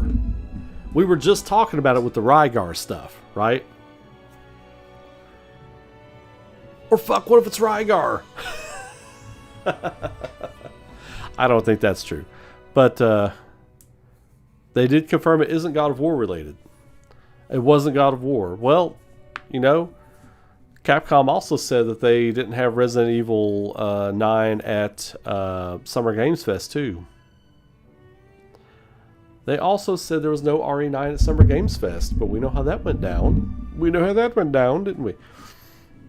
I'm not saying it is or isn't. I'm just throwing out possibilities.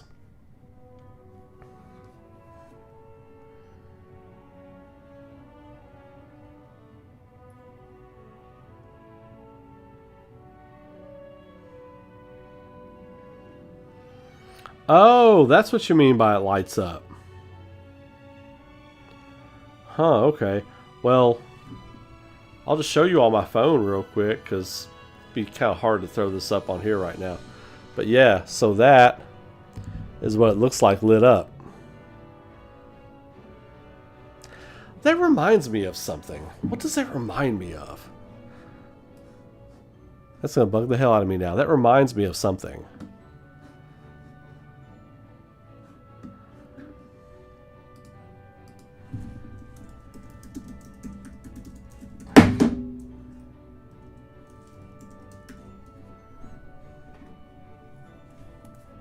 Thought I broke my phone holder.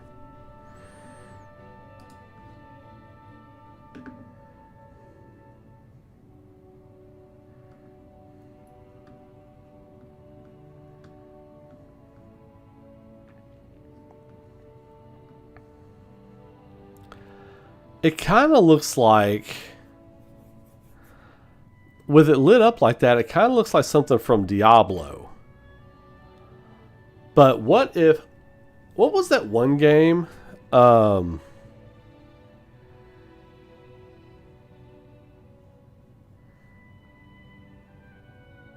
Crap.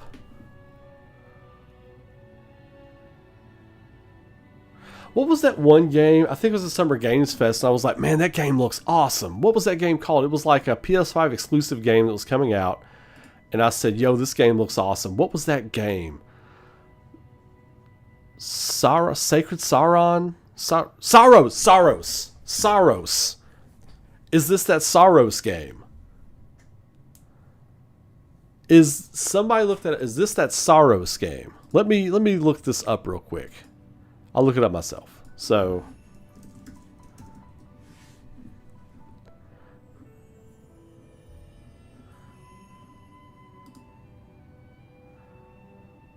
word! Yo, is it this? Okay, hold up. Is it this?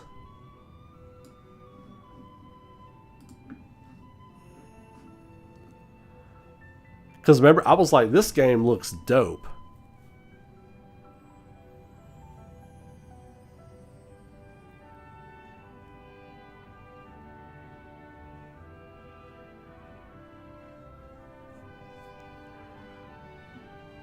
I thought this game looked incredible.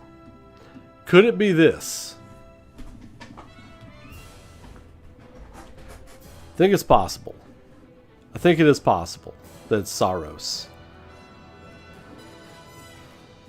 But for me, like, I think this is going to be a cool game. I think Saros is going to be a very cool game. But for me personally, like, to build a statue like that, I want that to be a massive surprise. Like, I want that to be like some crazy, insane surprise that no one's ready for. That's what I want.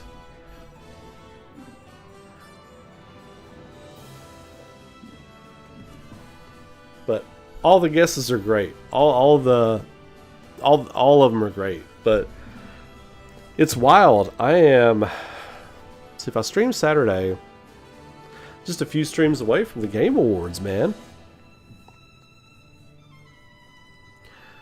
Now you have me excitedly hopeful for Chrono Trigger Remake. Well, I don't think it's going to be at the Game Awards. But I do think there is cause to be excited for what Square Enix is doing right now. Like I said earlier. Do I think it's going to translate into a new Chrono Trigger? I don't know. Like right now. I think we are going to get it. But right now, I don't know what it means for right now. But I am hopeful. I am very hopeful. Very hopeful.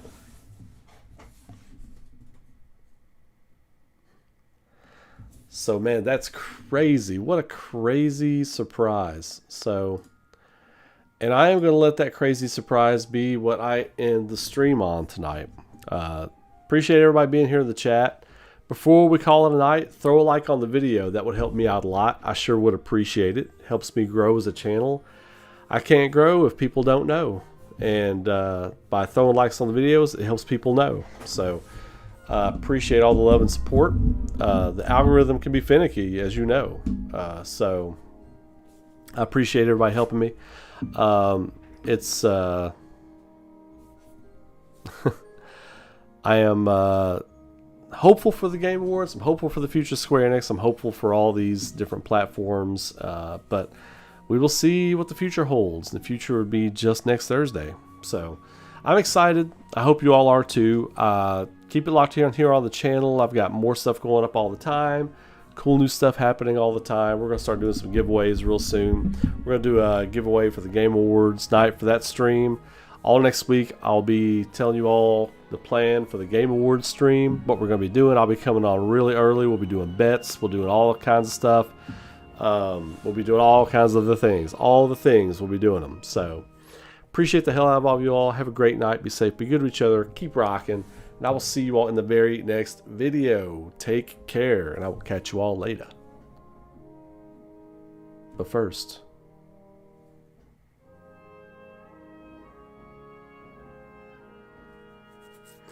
Arnie, Homeworld. Matsuda is the master. Y'all have a good night.